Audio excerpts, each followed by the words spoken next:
podcasts you love. From people you trust. This is Twit. Hi, this is Leo Laporte, and this is my Tech Eye podcast. This show originally aired on the Premier Radio Networks on Sunday, August 7th, 2022. This is episode 1916. Enjoy. The Tech Eye podcast is brought to you by IT Pro TV. Are you looking to break into the world of IT? Get the introduction you need with IT Pro TV. Visit itpro.tv/twit for an additional 30% off all consumer subscriptions for the lifetime of your active subscription when you use the code TWIT30 at checkout. Well, hey, how are you today? Leo Laporte here. It's Tech Guy time, yes. Your worst nightmare, a geek with his own radio show. What does that mean? Well, we're going to talk tech, yeah? That means computers, the internet, home theater, digital photography, smartphones, smartwatches, augmented reality, Bitcoin, NFTs, that kind of stuff. All the stuff that's changing in the world around us. 8888 Ask Leo is my phone number. If you want to call and talk, I'd love to do that. I'd love to hear from you. 8888 Ask Leo. Let's see what else. Oh, the website, techeyelabs.com. techeyelabs.com. That's free, no charge. Links will go there after the show. You'll also get audio and video from the show and a transcript too. And it's all just, wander on in. This is episode 1916, techeyelabs.com. Article today in, actually a piece in Substack by Paul Roberts about Epson printers. End of life. Now, this is unfortunately, the printer business is rife with this kind of stuff. Printers are cheap, often so cheap that you wonder, well, how do they make money on this? And of course, they don't. They make money on the ink after the fact. And even then, if you use that printer too long, they get mad. So Epson's got these printers. It's the L series printers. That have a little timer in it, a little clock. And after the counter reaches a certain number, they just don't work anymore. You get a message that says a part inside your printer is at the end of its service life. Service is required, and then it just stops printing. It's been working well. It's been fine. So it turns out Epson has a hard-coded end of life in the software to protect you against full ink pads. Epson describes these as, quote, porous pads in the printer that collect, distribute, and very importantly, contain the ink that is not used on printed pages. Over time, these pads wear out. Epson says, most of the time your printer is going to wear out for other reasons. Actually, they didn't even say that. They said before the printer is replaced for other reasons. Maybe you just don't like the looks of it. You want something else.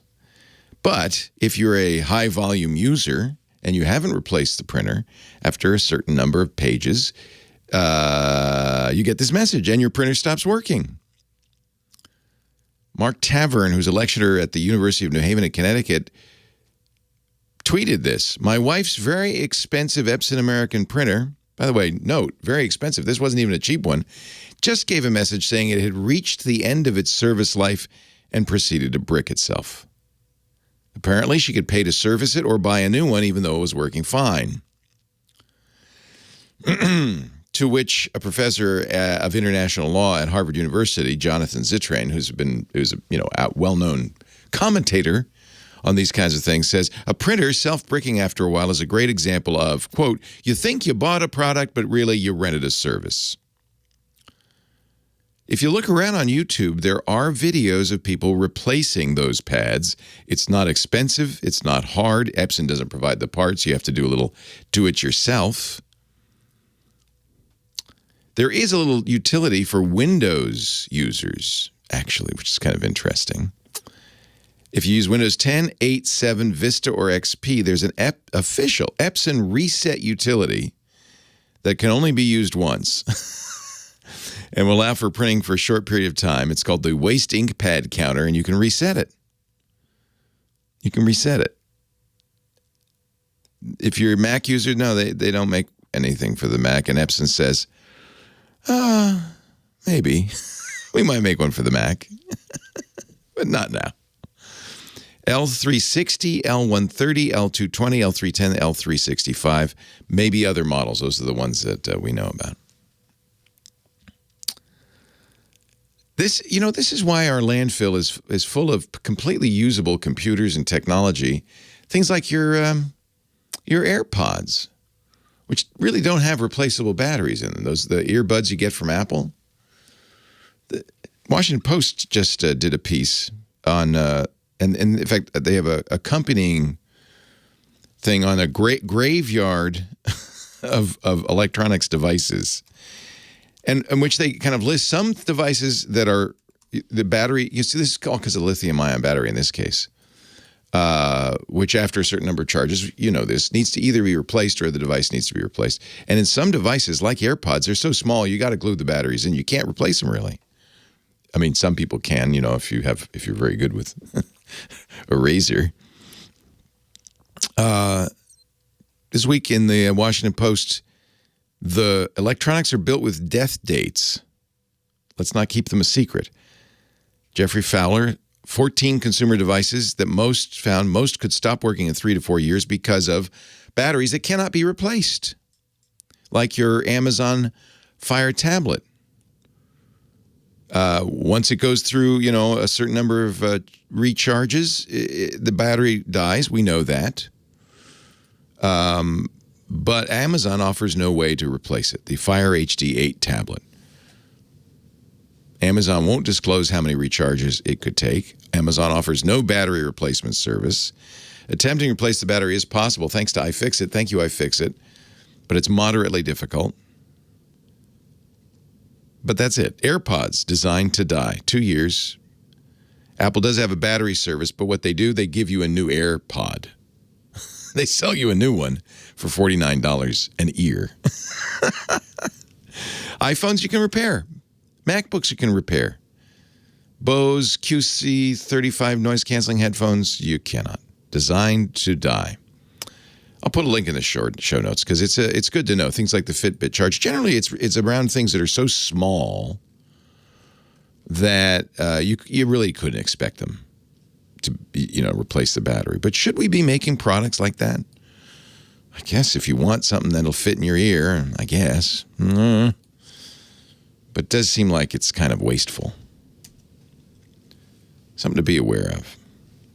Anyway, when you buy these things, I guess, right? We live in a disposable society.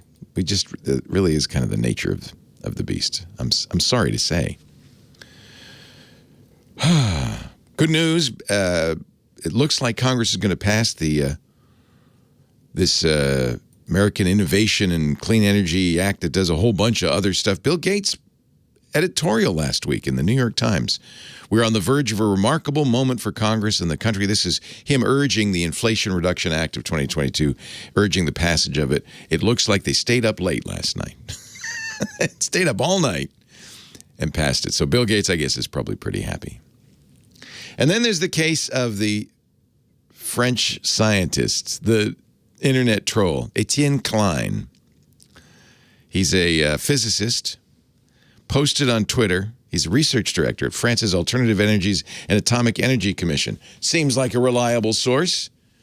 Posted a photo last week saying the closest star to the sun from the James Webb Space Telescope. This level of detail, amazing. A new world is revealed day after day. Many, many likes, many, many retweets, thousands of them. A couple of days later, you probably saw this story, he revealed that the photo he tweeted was not the work of the world's most powerful space telescope. It was a slice of sausage. Chorizo. It did actually, if you look at it, it looks kind of like it could be from the James Webb Space Telescope. Maybe they were pointing it somewhere besides space. I don't know. He then apologized. He said, according to contemporary cosmology, it's probably better in French. According to contemporary cosmology, no object belonging to Spanish charcuterie exists anywhere but on Earth. A lot of people were upset.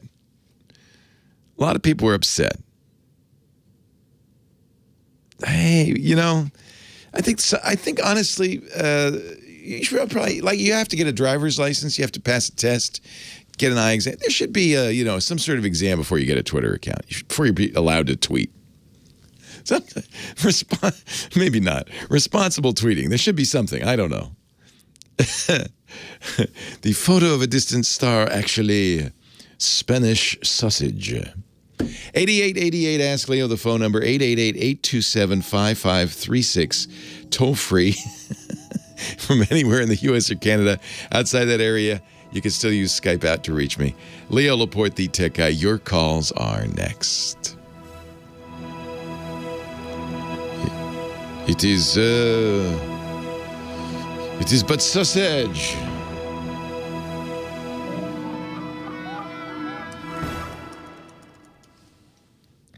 It is a little bit of sausage.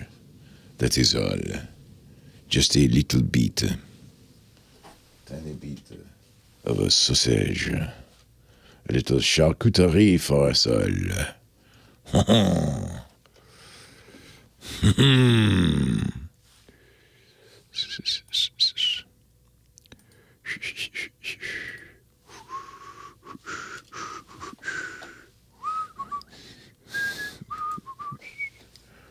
Kind of looks like a distant galaxy, though.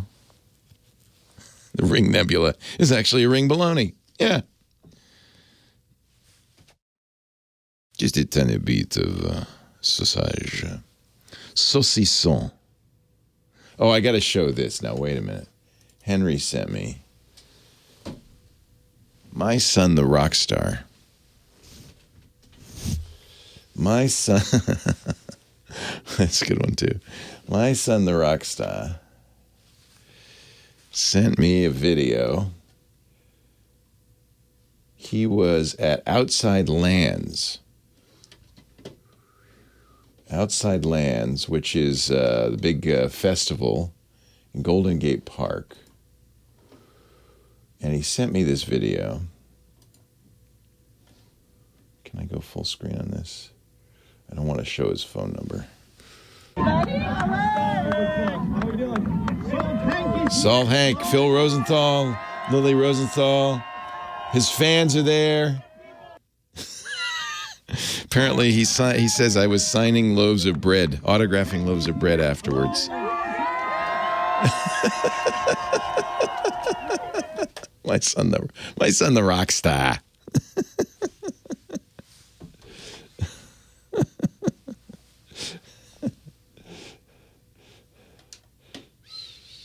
My son, the rock star. Hello, Sam Abuelsamid. Hello, Leo. How are you, my friend? I am doing very well. Good. It's a beautiful, hot, muggy weekend here in Michigan, and we took Daisy and went out to the lake yesterday, and I paddled around on the paddleboard with her, and she went swimming. Nice. Yeah. Very nice. Very lovely. She loves to swim. Yes. She hates baths, but loves to swim. Isn't that funny? Yeah, I know. But it's my choice. It's all That's about right. my choice. Yeah. All righty. And you are sitting looking out at a beautiful Lake Michigan. Is it Lake Michigan you're looking out at? That is East Grand Traverse Bay. Oh, well. What's it a bay on? It's at the northern end of the lower peninsula of Michigan. That's where Traverse City is. Yeah, but it's not. It's a bay on a lake, right? It opens up to Lake Michigan. Erie? Michigan, okay. Yeah. Very nice. Yes, that's where Cape Botello ended up, is in Traverse City. My old cohort from the Screensavers. All right, we'll talk to you in a few. Now that's a song. That's a good song for Kim Schaffer, our phone angel. There she goes, unbreakable though she may be. Hello, Kim. Hi. You will be in charge of all the calls today. I always am. Oh, that's true. What's different today than That's yesterday? true. How could I couldn't do this without you, could I? I would have to just No, you could. pick. I could do. Does anybody do that? Just answer the phone without any screening at all and just say, "Who are you? What's your name? Where are you from?" Probably, but it's risky. Seems risky. Seems like a risky As long thing to as do. you have a good Laura with a good quick delay. Did Larry King do that? Because remember, he would only know what hi, city. caller. Yeah, caller. Detroit, Michigan. Caller. He never knew their name. I wonder if that's how he worked. I think that is how he worked. Maybe. He'd just pick it up. Could be. And he was just relying on the people. The goodness In the of the people. control room Yeah, that to could- dump it out. Yep.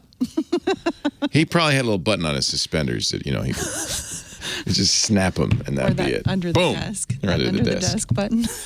One of my friends, one of the hosts of Mac Break Weekly, Jason Snell, wanted a fingerprint reader for his Mac, but they don't make one, right? So he took a keyboard that has a fingerprint reader on it and mounted it under his desk so he could just touch the fingerprint reader and his Mac leaps into life. Are you talking about a long time ago? Because my Mac has a fingerprint reader. No, desktop Mac. Oh, desktop. Desktop. No, all the laptops do. Yeah. And they do sell a keyboard, some sort of, I think they call it Magic keyboard that has a fingerprint reader. But he didn't want to use that keyboard. He has a different one he likes. So he just glued it. He Velcroed it under his desk. He seems like the kind of guy that would invent things. It's a pretty strange thing to do. Well, then later, somebody came along and printed a 3D container for it. He cut the thing out of the keyboard, put it in a 3D mounted box.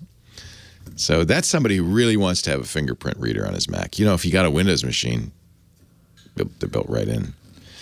But that's another story for another day. Who should I talk to? I think it's our weekend of filmmakers. Yay, I love that. Today we've got Fred in Pasadena, who's also a filmmaker. Nice. Yesterday we visited the Jody. Volume with Jody. Yeah. Yeah. Hi, Fred. Thank you, Kim. Leo Laporte, the tech guy. Hello, Leo. Welcome. Thank you. I've been thinking about this for the last couple of weeks. There's this new game called Stray. Oh, I can't wait to play it. which You're a I stray can't cat. wait You to- play a stray cat. It's like even watching the cinema. What are they called? The cinematics are like pretty amazing. Yeah, it looks like a really cool game. And it's problem solving. You're wandering in a kind of futuristic universe and you have to solve your way out of it. A couple of, negatives on it. It's not very expensive. I think it's $40, but you only get a few hours of gameplay. I don't think it's one of those 60 or 100-hour games. But that's all right. It's still a beautiful game. Are you a cat lover? Yeah, we have a couple of cats. Yeah. I think it's really made for cat lovers. Because you lovely already wife know how and I cats have two behave, and I'm wonderful told cats. the behavior is very realistic of the cat. But here's my issue. Yes. I'm gamingly, not gamey, but gamingly undesirable. Why is that? Because I don't have a game console. Oh. You need either a PS4 or PS5. Yeah, it's a PlayStation And only. Yeah. I'm a Mac user, so I have a monster Mac Pro workstation that I use for my. Are you a video editor? What do you do? I do visual effects. Oh, for, cool. episodic TV. And Oh, for cool. movies. Have you seen that new documentary on Disney Plus, Light and Magic? Oh, boy. Not yet. I'm kind of saving it. It's so good because it's kind of about the transition from practical effects to computer effects. And it was a cliff. It just fell off a cliff in 92 with Jurassic Park. I go back. I did the first season of Star Trek: The Next Generation. Oh, my. Oh. We did that on production switchers and tape machines. So Wow. that's how far back. Wow. So yeah, you know what? It's funny. I really want to play Stray. I have an Xbox and I have a Mac, and I'm actually going so far as to thinking about putting Windows back on my gaming machine, which is a Linux machine only now, because I just want to play Stray. So it's a Sony. Developer's a Sony house, right? So they had a Sony exclusive. Yeah, and it's on Steam. But Steam, even though there's Mac and Linux, Windows of Steam, not all games play. Yeah, no, I checked it already. So it's Windows or PS only. And that's just Sony's decision. There's some thinking in the gaming community that because it is popular, it just came out about a month ago, that maybe they will eventually let up on the exclusive and let I don't think it'll ever be on the Mac, though. This is kind of the problem for Apple lovers, Mac lovers, is it's not that it would be a bad gaming platform, but it's just that game companies don't do many games for it. And now that Apple's doing Apple Silicon, that's going to get even tougher. There's a lot and because they most of the game developers write to NVIDIA. Exactly. The video card, the graphics processor. Yeah. And Apple has Metal. They have, they have these technologies, but they don't have anything like an NVIDIA capability. And honestly, I think developers are just reluctant to spend money on developing for the Mac. They don't know what the audience would be like. There's plenty of casual games thanks to the iPhone and the iPad. There's just not a lot of what we call these AAA titles. And Stray is one I'm with you. I really want to play. So you're going to have to get a Windows PC, my friend, or a PlayStation 5. Might be worth that. Well, what about do you think if because my Mac Pro is it Intel? Yeah. So okay. I was thinking you could run Windows on it. You could run Windows on it. Run Windows on it and play it that way. Yeah, and I think the only drag is I can't sit in front of the TV. Yeah, I know. Does it have an NVIDIA card? No, it has an AMD card in it. No, it's But I think it'll be fine. I don't think that's going to be a problem.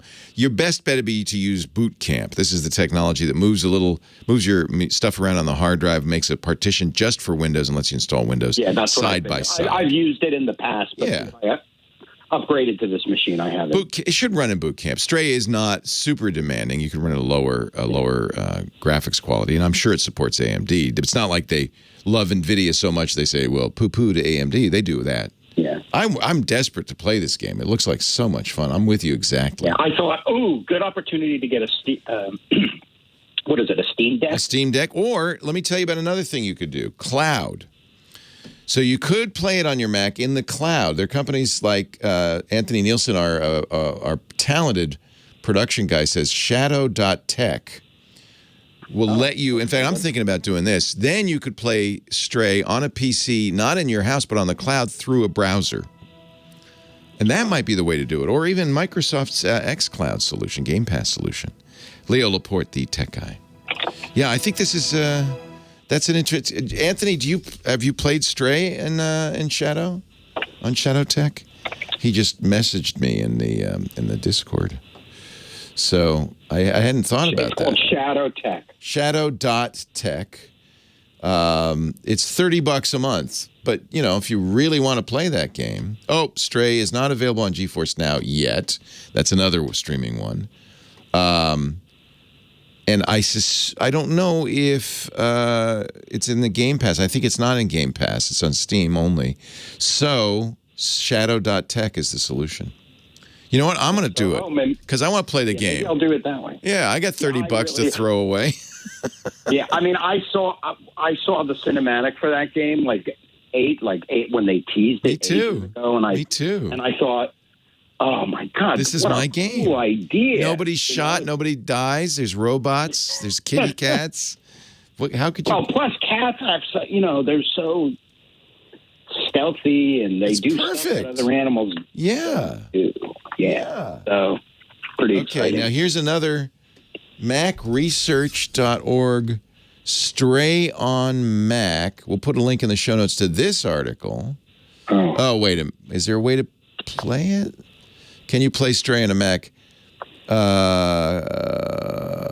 No, this is just a BS article. How to play? Well, wait a minute. How to play Stray on a Mac? Cloud gaming, boot camp, parallels. Yeah. So it's exactly what we were just saying. Boot camp would be, of course, the eternal free way to not free, but you pay for Stray, but free way to play it. Yeah. But I think cloud might be the right solution. Yeah. Cool. Well, thank you so much. Hey, great question. It's funny because I've been thinking the same exact thing. What shows are you working on right now? Well, I may or may not have just finished a movie that involved a blonde god with long. Oh! And and I you did the VFX for that, huh? I worked. I was one of the compositors on that show, and then I'm working on another movie that I'm NDA. I can't talk about. Yeah, of course now, not. But that's a fascinating thing because people say, "Oh, visual effects is for sci-fi. You don't have them in regular people movies," but of course you do. No, you do. Actually, 90% of what I'm doing for this movie is stuff where the director said, "Oh, you know what? I'd love to tighten up the timing in this shot." So and so I'm having to figure out ways how to, speed it up. Do these complicated split screens. Wow. To get people in the frame, like reprojecting whole parts of a room and stuff, just to, because you got to remove the old people and put the new people in. Wow. So it's really fun. I mean, I love it. I'm older guy. I can't wait to see this. Yeah, you remember this movie. You remember this story. Yeah. Can't wait to see it. I'm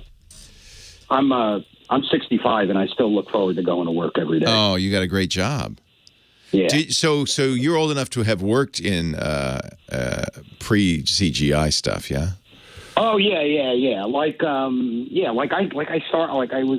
said, I was doing it on production switchers because there was no There was nothing. I mean, amazing. Back in '85, I was also on Reading Rainbow with LeVar Burton. I'm on the how cool episode of Reading Rainbow. Oh, how cool! Yeah, how cool. So that's a fascinating era, and I know this movie that I've seen shots of the director trying to duplicate like the famous picture of her with Joe DiMaggio in the window and trying to get it exactly like the famous photo, and so I can imagine there was a lot of stuff to do to kind of make it just so. How cool! Yeah, no, it's cool. It's like it's also like it's an area called forensic cinematography. Ooh. Where you have to look at an image and dope out, or forensically figure out how the image was created. How do we duplicate that? Hey, I have to run, but thank you, Fred. A pleasure meeting you. Let me know how you like Stray. Will do. All right. I'm gonna try it. I'm gonna try it on that cloud. It's time to drive a car. Baby, you can drive my car with our car guy, Sam Abuelsamid, principal researcher at Guidehouse Insights. He also does a great car podcast, vehicle podcast at wheelbearings.media. Hello, Sam. Hello, Leo. How are you today? I am great. How are you? I am just dandy. And how's the world middle of of summer? Yeah. Especially in Michigan. People in Michigan, summer's the best time. A lot of them have little houses on the lake, or I see you're on a bay here, and just enjoy the weather. Nice. Yep. Beautiful. No, I love it here. We've got lakes all over the place. Unlike California, we still have plenty of water. Yeah. Not just California, a lot of the country now running out of water. The other half has way too much, so you can't win. What's up in the automotive world? Well, I wanted to talk a little bit about the Inflation Reduction Act, which perhaps by the end of the day today may get passed by the Senate. They stayed up all night. Yeah, they stayed up, pulled an all-nighter, and so far they haven't pulled out what is, at least for me personally, one of the most interesting parts of it, which is changes to the federal tax incentive program for electric vehicles. Since it was, I think, 2009 or 2010, we've had a tax incentive program for EVs, for plug-in vehicles, that was it was a fairly straightforward program that you could get a federal tax credit of up to $7,500 for purchasing a plug-in electric vehicle. And so this included both battery electric vehicles and plug-in hybrids. And the minimum, the car had to have a minimum 4 kilowatt-hour battery pack. And between 4 and 16 kilowatt hours, they gradually increased the credit from, I think it was about $1,200 up to $7,500. And then anything beyond 16 was $7,500. The problem with that program, there's several problems with that program. One, because it was designed to help jumpstart demand for EVs, it was capped at the first 200,000 vehicles that a manufacturer sold, first 200,000 plug-in vehicles. After that, it would start to phase out. And so the first manufacturers that hit that 200,000 threshold were Tesla and General Motors back in 2019. And then they started to phase out over a 1-year period after they hit that 200,000 number. So currently, if you buy a Tesla or a GM EV, you don't get any tax credit from the federal government.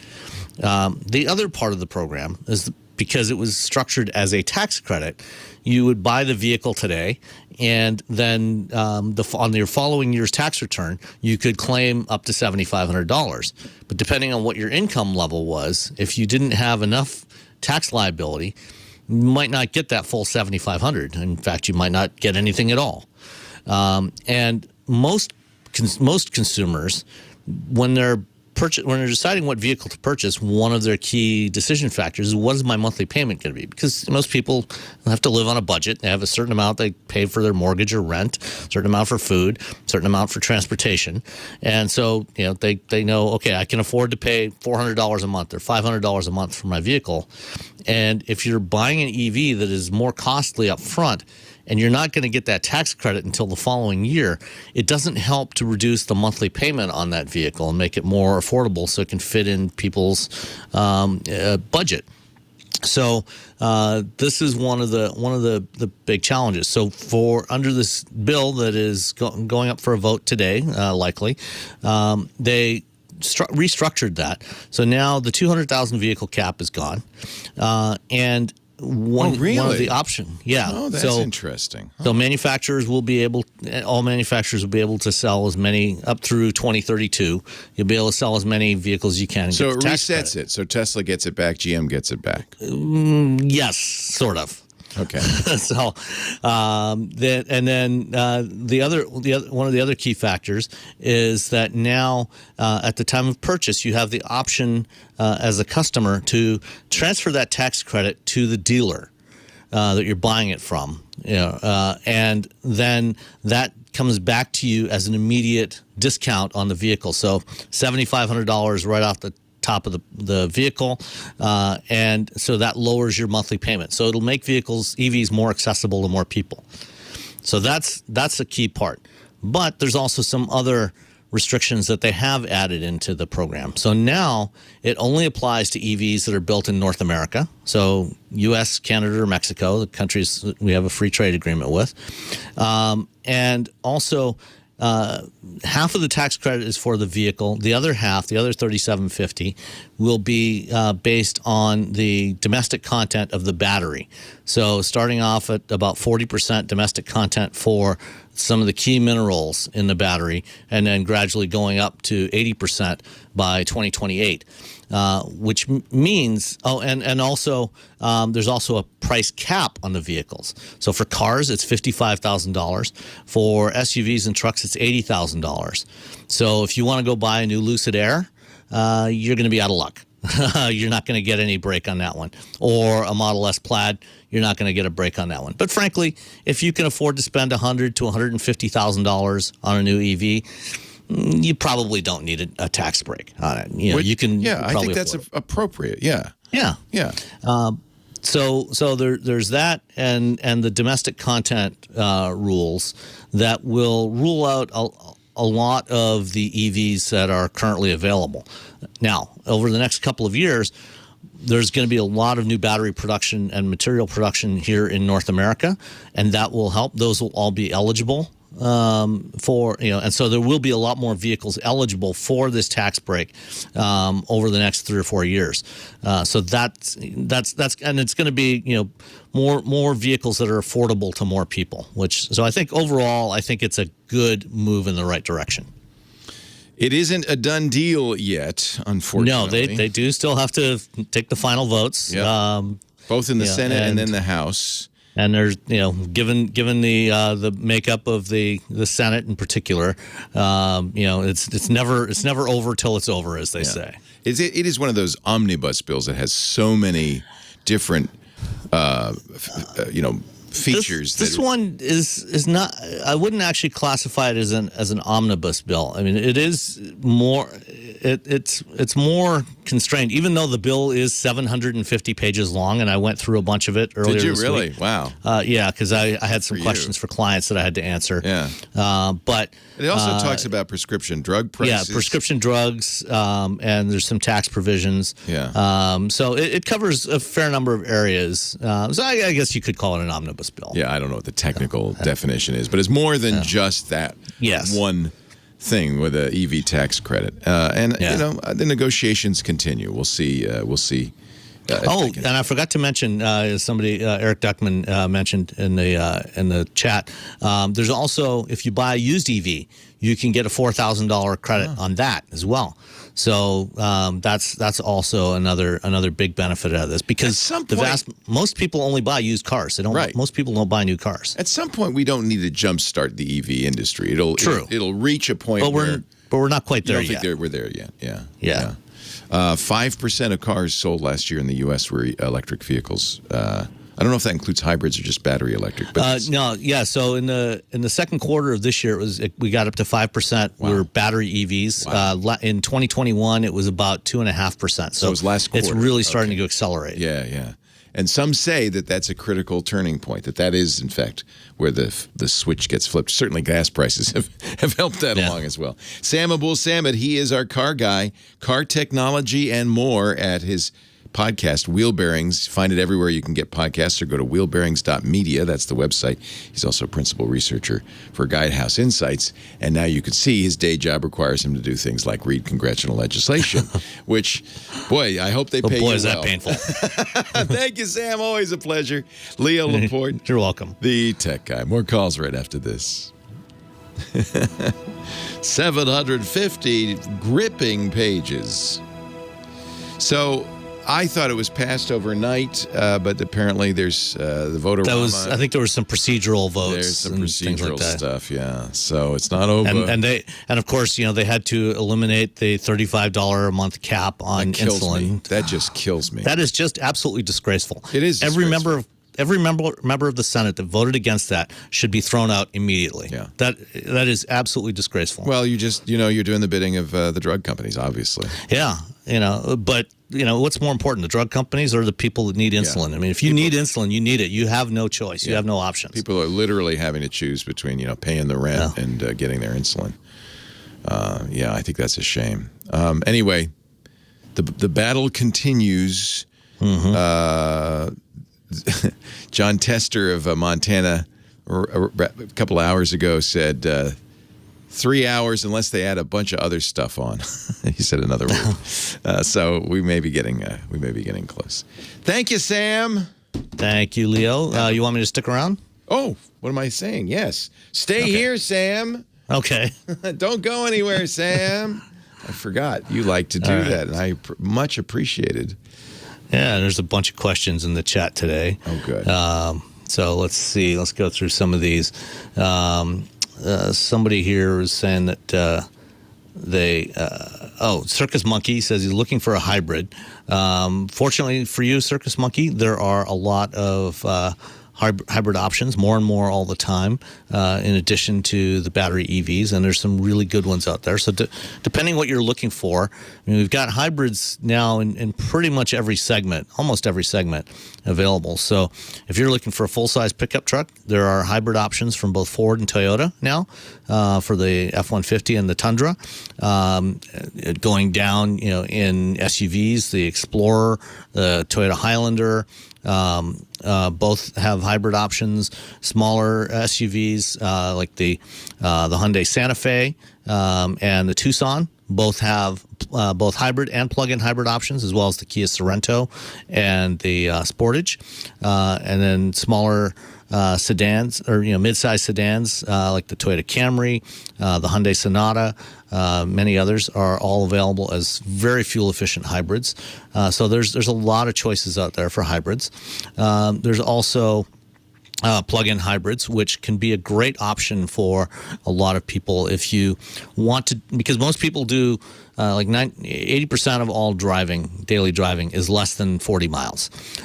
So you can, if you get a plug-in hybrid, if you have the availability to plug in overnight at home, you can typically get 30 to 40 miles of electric driving range with most plug-in hybrids now.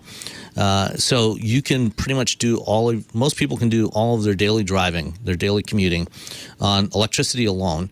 And then when the battery's depleted, the car continues to just run as a standard hybrid. If you need to do a road trip, then you just keep right on going. So vehicles like the Toyota Pacifica minivan, the Chrysler Pacifica minivan, the Toyota RAV4 Prime, or the Kia Sorento plug-in hybrid, all great options. They'll all go at least about 35 to 40 miles on electricity, and then you just keep on driving. So if you're taking that summer road trip to Disney or to visit the grandparents or whatever, you don't have to worry about planning where you're going to stop and charge. You can just use it as a regular hybrid and just stop at any gas station. And then when you get to your destination, you can plug in and charge, or, during your daily driving, you can do that. And I will be back at the next break. Thank you, Sam. All right. Take care. Ah, yes, the Tech Guy podcast brought to you today, as often it is, by my good friends at IT Pro TV. Man, I got involved with IT Pro TV way back when Tim Broom and Don Pizzette were just about to start it. They came to a panel I did at NAB with Adam Carolla and some others. We were talking about streaming, and they said, whoa, they were already IT trainers, right? And they said, whoa, there's something here. We could do IT training that way. And IT Pro TV was born. The best possible IT training that you can watch anywhere you are, on your computer, on your Apple TV, on your Roku. Hit the road with a tablet or mobile device, and in 20 to 30-minute chunks, you're getting smarter, learning those skills. If it's your first job in IT, getting those certifications that help you get that first job. If you're already in IT, getting recertified or getting new certs and new skills to get a better job. There is no better place to get into IT than IT Pro TV. And I call them trainers. They call them edutainers. They are experts, of course, in the field. They have to be, but they also are fun. Their passion for the topic matter is contagious. And so you're watching and you're getting into it and you're saying, oh, yeah, this is going to be fun. They make it as easy as possible to get that first job in IT or to get those certs. They've got virtual labs. You can use any browser and set up a Windows server, for instance, and Windows clients. They have practice tests so you can take the exam before you take it for real, which is really helpful. Great support for exam prep. More than 5,800 hours of IT training. And they keep it up to date because they've got 7 studios running all day, Monday through Friday. So they're always, and you need to. The tests change, the content changes, the programs get updated. There's new certs all the time. I think IT Pro TV, I'll quote one reviewer, is, quote, the best website to study IT and cybersecurity related courses. He says, I like the part where they make a few courses free for a weekend. All right, well, let's do it then. This month, Getting Started in IT is free for the weekend of August 13th and 14th. That's next weekend. So Getting Started in IT, absolutely free. That's a great thing to check out. Live webinar with Ben Finke coming up in a little more than a week. All things cybersecurity. That's Thursday, August 18th, 2 p.m. Eastern. Now, you can always watch the webinar later on demand, but it's nice to go because then you can ask questions. So do it live, 2 p.m. Eastern, August 18th. There's a lot of past webinars on demand as well. New IT training episodes are added daily. Today, you can step into the booming cloud world with IT Pro TV's AWS Cloud Practitioner training. Everything you need to pass your cert, to pass the exam, get your cert, and get on your way to a career in the cloud. You can register and I'll give you a special address for this one. This is the AWS Cloud Practitioner courses. go.itpro.tv/AWS-cloud-practitioner. And for your IT team, IT Pro TV has a great enterprise plan, a business plan, which is a great way to keep your team skilled up so that they can solve the problems your business is going to face. And nowadays, that's pretty important. itpro.tv/twit. An additional 30% off all consumer subscriptions for the lifetime of your active subscription. Just use the code TWIT30.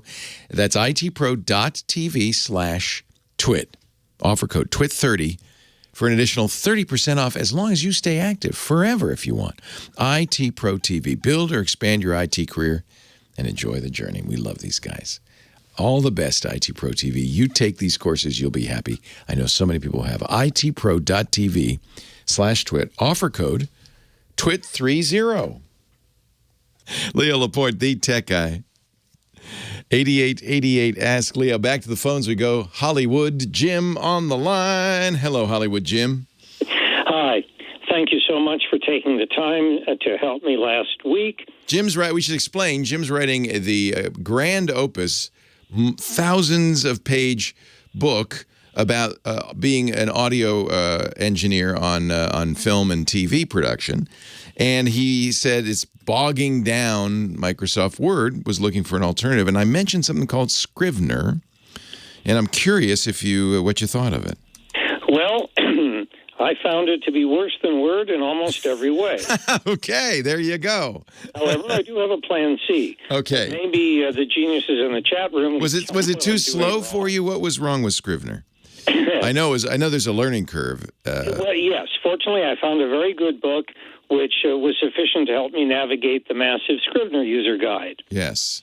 Okay, to start with, I used the blank template and imported the entire Word file into the draft folder. Yikes. Okay, because that's what I wanted to do. Right. I found some of the pictures in it didn't import, some did. Yeah. The TOC lost its hyperlinks and changed its formatting. None of those were a real problem. The problem was the first thing. The Scrivener search function, the little magnifying glass, only brings up a little window with a find and replace similar to Word. Doesn't open a left panel with a summary of how many instances or where they're located. Okay. That's the first problem. Yeah. Then that little window doesn't move out of the way when a found word is located beneath it, which it does automatically in Word. That's very annoying. Yeah. Yeah. The Scrivener spell checker flagged all sorts of common words like online, half hour, DC to DC, video games. That was a real nuisance. The entire file, the way I imported it initially, was one long text string with no pagination. So the keyboard keys for page up and page down just go to the beginning and end of the whole thing instead of fast forwarding up and down. And the up and down keys on the keyboard are kind of slow. Trying to drag the button at the side to scroll is too coarse. So that's another problem.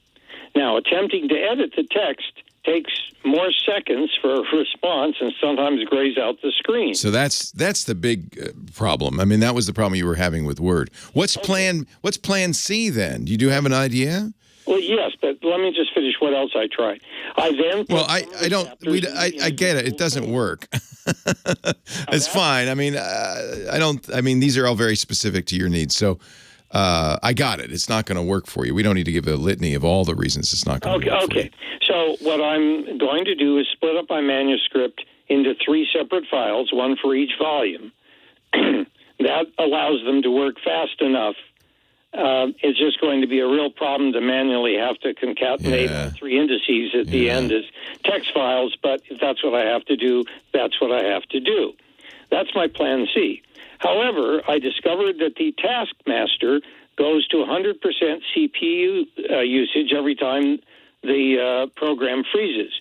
I know you said, well, that's not really anything wrong, but I wonder maybe if it is in this case. Well, it is if it slows you down. I mean, you want programs to use all the resources available to them, RAM and processor. But it's only a problem if having pegged the processor is now you're waiting for it. That's not what you want. Right. So I have a 5-year-old Asus business computer. Yeah. And here's the spec. Excuse me. It's a 2.9 gigahertz Intel Core i7-7500U.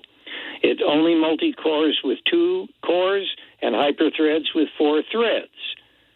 Do you think getting a more powerful computer might help? Yeah, absolutely. I mean, of course, how many cores your processor is only relevant if your software is threaded, and not all software is. Is Word 2021? I would guess it is, but that's an interesting question, and it may not be CPU bound. In fact, I'm suspecting even if it is multi-threaded, it's not the CPU that's running out of headroom, although you said it's at 100%. It might be things like I/O. Remember, it's paging things in and out. You don't have enough RAM to hold the whole thing, so it's got to save parts of it onto the hard drive. All of that can impact performance.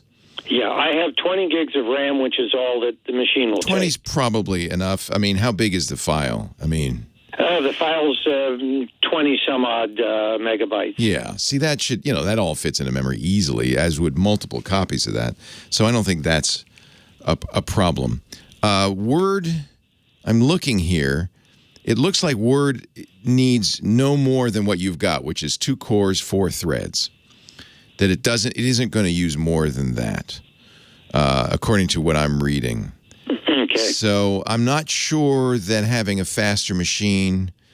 I mean, a faster machine does make a difference, obviously, especially since you're running out of headroom. The machine's not keeping up with what you're writing. Yeah. This is an interesting question. It's a conundrum. Yeah. I still think there might be better software out there. Obviously, Scrivener's not right for you. There might be something that's faster. The problem really is you want to keep this whole thing in memory, and at the same time as you're keeping in memory, you want, and this is probably what's using so much processor, you want Word to keep it indexed, keep it table of contents, and all of that has to be kept up to date. Every time you type a word, everything has to repaginate, go to the table of contents, go to the index. That's a lot of work it's doing every time you type a word. So yeah. I suspect that's, ultimately, that's what's bogging down. You will certainly benefit by dividing it up into smaller chunks. I understand you lose some of the functionality you want. Yeah, it means hopping back and forth between files, but if that's what I have to do, that's what I have to do. The last thing is I could not find the show notes for that show. I don't know if they haven't been posted yet, but because you mentioned you're going to put something in about turning off various things. The show notes are at twit.tv. Well, techguylabs.com is the short version of that. And then the episode number, and it was last Sunday or last Saturday? Last Sunday. So that would have been episode 1914. So if you go to techguylabs.com, you'll see a 1914 there. And whatever's there is whatever the editors decided to put in the show notes. I don't control what they're putting in there. It may well be that they didn't hear me say, I'll put those steps in there for you. I will go. We have a little cage in the back for the editors, and I will go feed them some meat or something and see if I can get them to do that. But I apologize if it's not there. I don't exactly control what's going on the show notes, which is a terrible excuse. I should. I apologize. Thank you so much. Hey, Jim. Good luck. Yeah, good luck. This isn't it. You're not alone. George R.R. Martin and his Song of Ice and Fire, his Game of Thrones series, probably has a similar problem. There has to be a tool for writers who are writing long books that keeps up. And I'm just not sure what that is. And it may be there are some things you can do to tweak Word that I'm not aware of. I'm sure there are to make it faster. But, I'll be honest, Word is kind of a pig. For instance, Word doesn't store your files as text. It stores your files in memory in a very oddball, unique to Word format that requires some computation to unencode and put on the screen. It's doing a lot of work that probably isn't necessary. So we're gonna find some tools from the chat room. We've got a link to a Tech Radar article, Best Writing Software of 2022, an open source tool for writers called Manuscript. There's got to be something for people with really big books. We'll find it for you. Leo Laporte, the tech guy.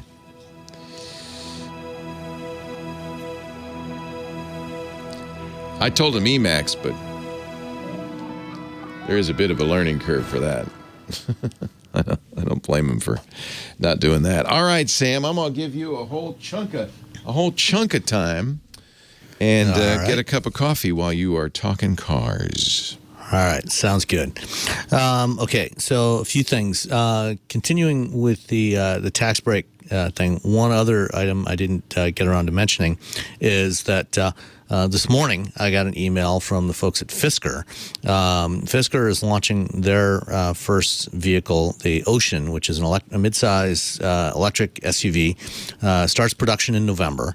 And unfortunately for Fisker, it will not qualify for the tax breaks because the Ocean is going to be built by Magna, a major supplier, at their plant in Austria. So it will not qualify for any tax breaks. However, what Fisker is saying is that if you have a reservation for an Ocean and you convert it to a binding contract right now, and I want to stipulate, I cannot confirm 100% right now. I have to do some more research whether this is actually accurate or not. But what Fisker is saying is that if you convert it to a binding contract right now, then it will still be eligible for the tax break, for the current $7,500 tax break. So if you have a reservation on one right now, that is a refundable reservation. But if you turn it into a sales contract, the other thing that is not clear, and I've reached out to Fisker for a question on that, for an answer on this, is whether that means that you will also have to pay for the vehicle in full by the end of the year. My guess is the answer to that is probably yes, that you will have to pay in full for your Fisker Ocean by December 31st in order to be able to claim it on your 2022 tax return next year. And that means that you will have paid for the vehicle without actually having received it, because while production is scheduled to start in mid-November, we won't likely have any deliveries in the U.S. until sometime in early 2023.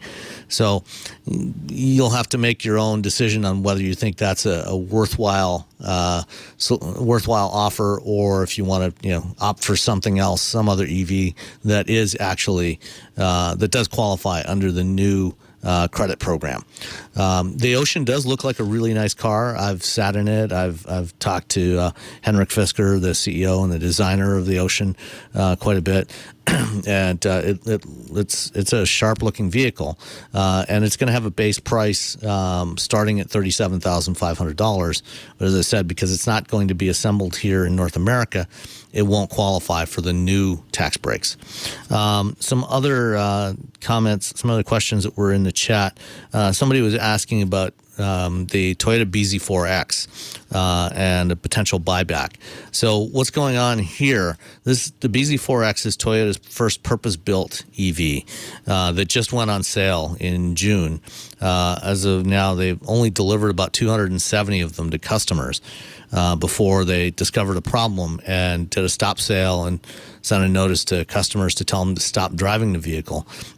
Apparently, there's an issue with the lug bolts, and the wheels can fall off, which is generally not a good thing. You don't want your wheels falling off while you're driving down the road. And they're apparently still looking for a solution. It's not entirely clear what the real problem is here. My guess is it's probably a manufacturing issue with the bolts. Excuse me. That perhaps is causing them to stretch and then back themselves out so the wheels fall off. Never a good thing. But apparently they are offering customers that have taken delivery of the BZ4X either a loaner vehicle or a buyback of the vehicle. And that's not a great start for Toyota with their first purpose-built EV. Also, let's see. James had a question about whether Tesla is going to require customers to subscribe to be able to access all of their battery capacity. And I'm not entirely sure what James is asking about here, but I suspect it has something to do with a story that came up a couple of weeks ago, with a customer that had bought a used Model S. He was the third owner of the vehicle, and what happened was the original owner had the battery replaced by Tesla under warranty, and it was originally had a 60 kilowatt hour battery pack in it. Tesla did not have any 60 kilowatt hour battery packs in inventory, so they put in a 90 kilowatt hour battery pack. And this is something that Tesla has done many times. And in fact, they've even sold vehicles with larger batteries and then software locked the battery to a lower capacity so they could sell it at a lower price. At the time that Tesla did the battery replacement, they did not do the software lock on the battery. So all of a sudden, the car had 50% more driving range than it did originally. And so that car was sold to a second owner and then on to a third owner. By the time the third owner had it, they also had they decided to take the car in to have the media control unit replaced. And this is something that Dr. Mom Grandma had talked about in the chat previously.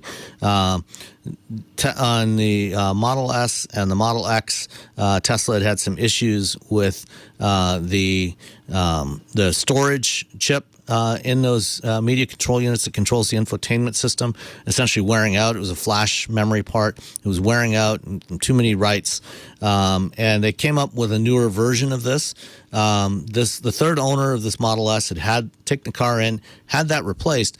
While that was being serviced, the technician realized that the 90 kilowatt hour battery pack in here, basically they had the wrong configuration file in the car. So the battery had not been software locked to 60 kilowatt hours. They updated the software. When the owner got the car back, now all of a sudden he had a third less range than he did before because he only had a 60 kilowatt hour capacity instead of 90, even though it still had the 90 kilowatt hour battery in there. He had bought the vehicle based on the assumption that it had 90 kilowatt hours worth of range and paid for it accordingly. Tesla said you can get back up to the full capacity. It'll cost you $4,500. Not a good look for Tesla. They should not have handled this the way they did. Got a lot of online criticism on Twitter and a lot of stories online. Definitely a bad look for Tesla. They should not have treated the customer this way. The customer had no way of knowing that there was a configuration issue. Ultimately, Tesla backed down and they said, "Fine, you can have your 90 kilowatt hour capacity back without paying anything extra for it." That said, a lot of automakers are trying to move to various types of software as a service models where they can charge subscription fees for various features and functions on vehicles to try to have recurring revenue streams. I think it's realistic that going forward on new vehicles, you're probably going to have some kind of subscription associated with it, if for nothing else than just to get software updates. The model that Tesla has had where they provided a lot of software updates for free over the years is not really sustainable because it does cost money to develop software updates and to distribute those software updates. I think you will not see most manufacturers, including Tesla. I don't think Tesla is going to be sustaining this for much longer. For things like regulatory recalls, where they're required to make a fix, or where bug fixes or security fixes, those will probably continue to be free. But anything else is probably going to require some sort of payment, whether it's a one-time payment or a subscription payment going forward. Just because there's no, somebody's got to pay for it, and you're either going to pay for it in higher vehicle prices or through a subscription of some sort. Real quick, what's your take on California going after Tesla for self-driving? Oh, I think this is way overdue. They should have done this 6 years ago. Okay. Tesla already got busted in Germany for this. The Germans don't allow them to use the term autopilot anymore. Yeah. And I think they should have done this years ago. Thank you, Sam. All right, I'll talk to you next week. We'll see you next week, my friend. Bye-bye. Bye.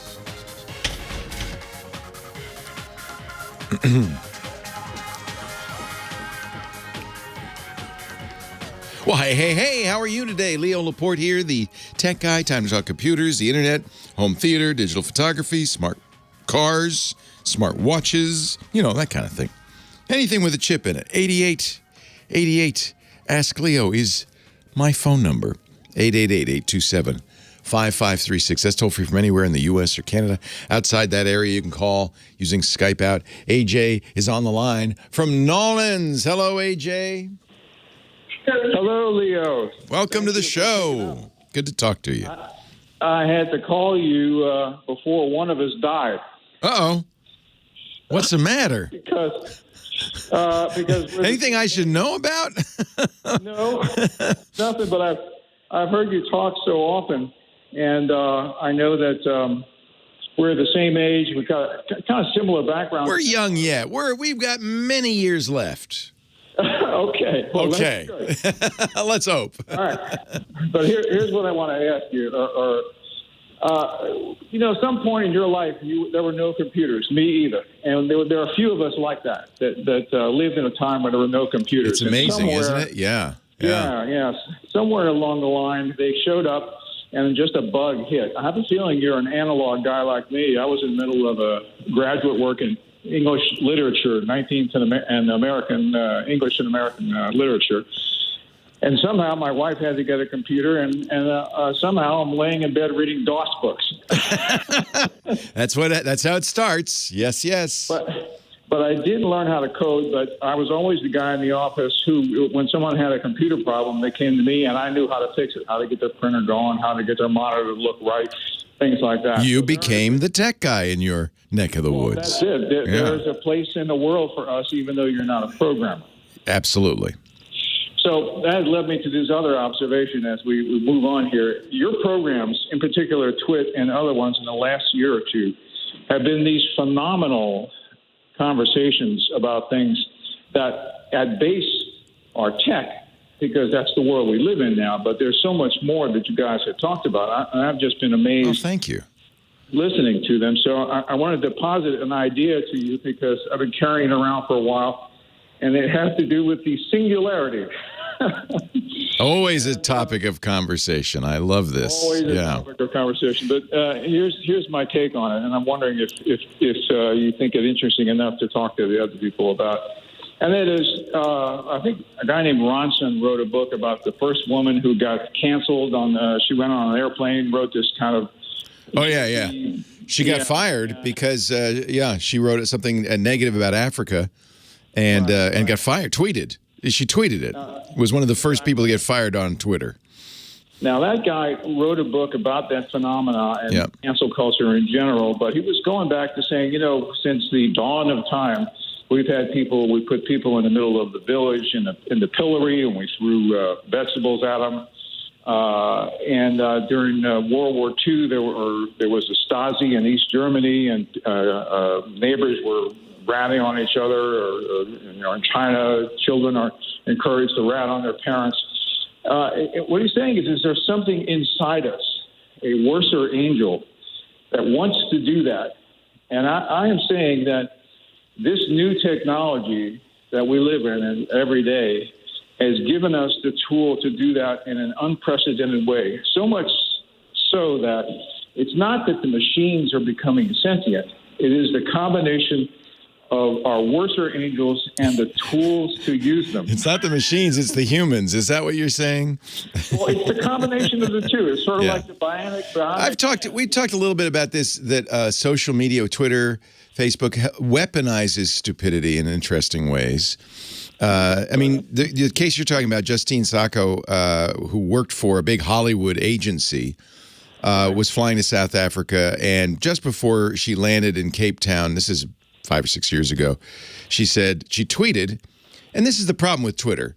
She tweeted something, I'll tell you the tweet, "Going to Africa, hope I don't get AIDS, just kidding, I'm white." Yes. That's about as bad as you can be, right? I mean, it's just nasty, for so many reasons.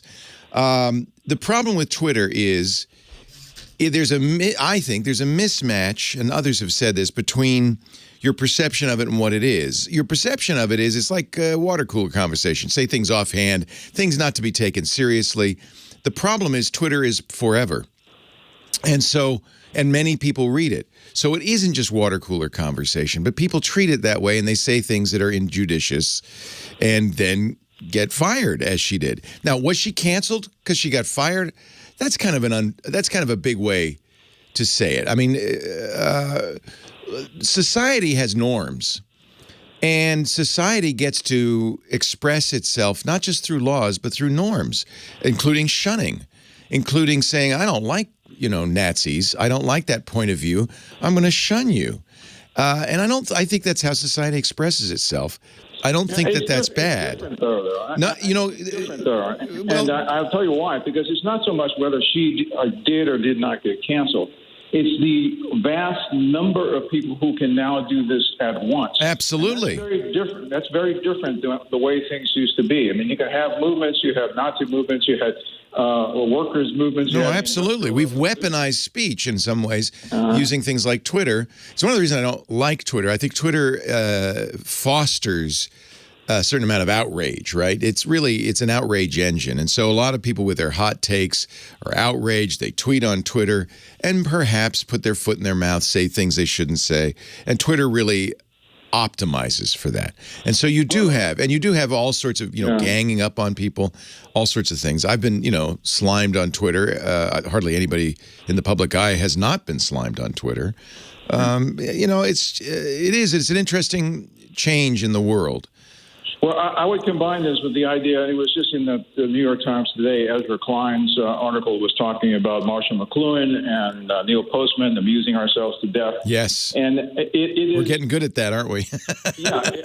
The idea of the medium being the message of communication, you can even think of how things have changed around presidential campaigns where people used to write things or speak for long hours, and now you have to be the likable guy who drinks beer. And do it in sound bites. Yeah, appropriate for television news. You could blame, by the way, it's easy to blame technology and social media, but you could also blame cable news networks. You could, and just the American desire for hot takes and quick opinions. There's a lot of things you can blame.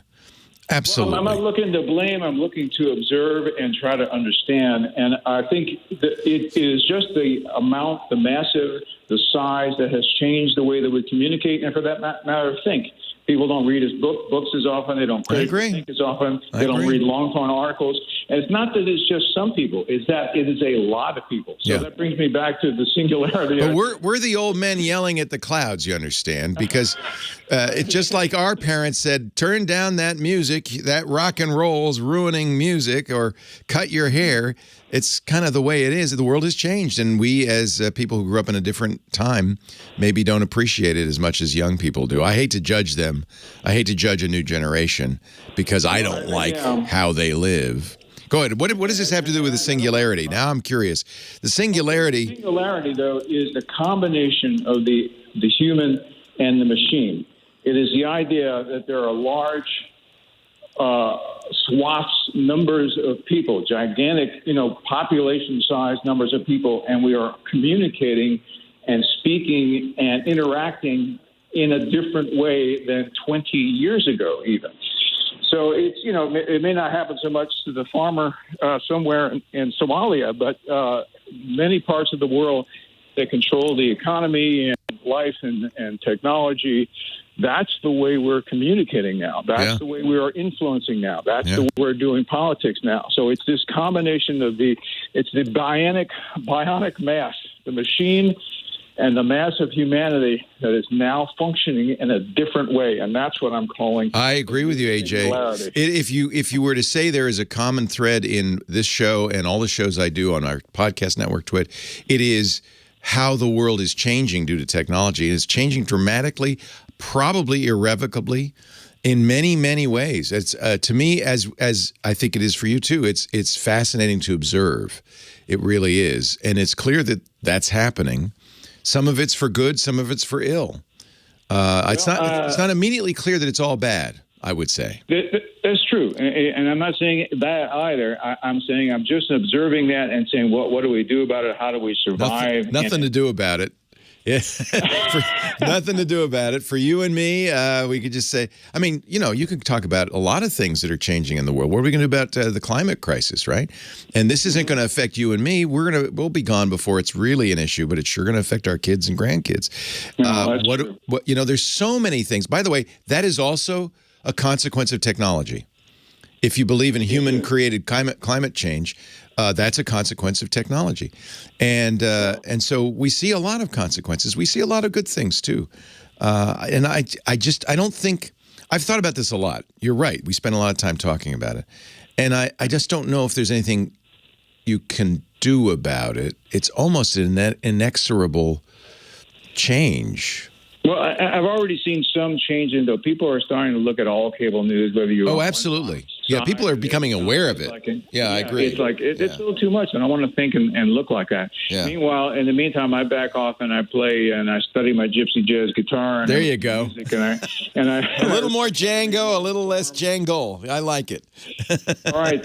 Hey, it's a pleasure talking to you, AJ. Great points. Long time listening. Thank you. Thank you so much. I'm so glad you called in. Sometimes we do get philosophical. It is philosophical. It really is. And this show, from day one, and I've been doing this for 30 years, my goal always was to help us together understand how technology is changing our lives and what we can do, not about it as if we can change it, but what we can do to make it work for us. That's really what this is all about. It always has been. But you got to understand it, you got to observe it, you got to see it, and you kind of have to figure out, well, what role does this play in my life, right? And I don't think it's all bad. Well, the singularity, he mentioned it, but we didn't really talk about it, is the notion that at some point some machine is going to become indistinguishable from humans. The great computer scientist Ray Kurzweil talks about this. In fact, he wrote a book called The Singularity is Near. He was wrong, but at some point, computers are going to be indistinguishable from humans, and at that point, it's going to take off. It's going to be like a hockey stick. They are going to develop their own code themselves much faster than any humans could do, and it will get faster and faster. It's according to Wikipedia, a hypothetical point in time at which technological growth will become uncontrollable and irreversible. Are we there yet?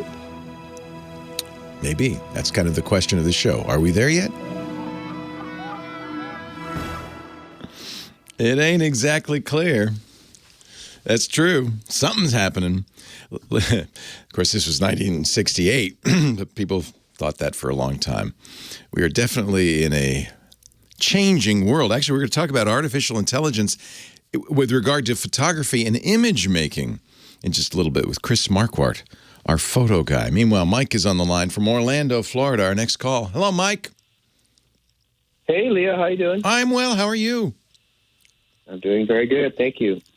What is I have up? a question about streaming home video. I have digitized quite a bit of my own family's home video. Nice. And I'd like to play it on the Apple TV. I know you can do it from the Mac to the Apple TV through an app on the Apple TV, but I'm wondering if there's a cloud option where you could play that there or even really any other device at any time. Yeah.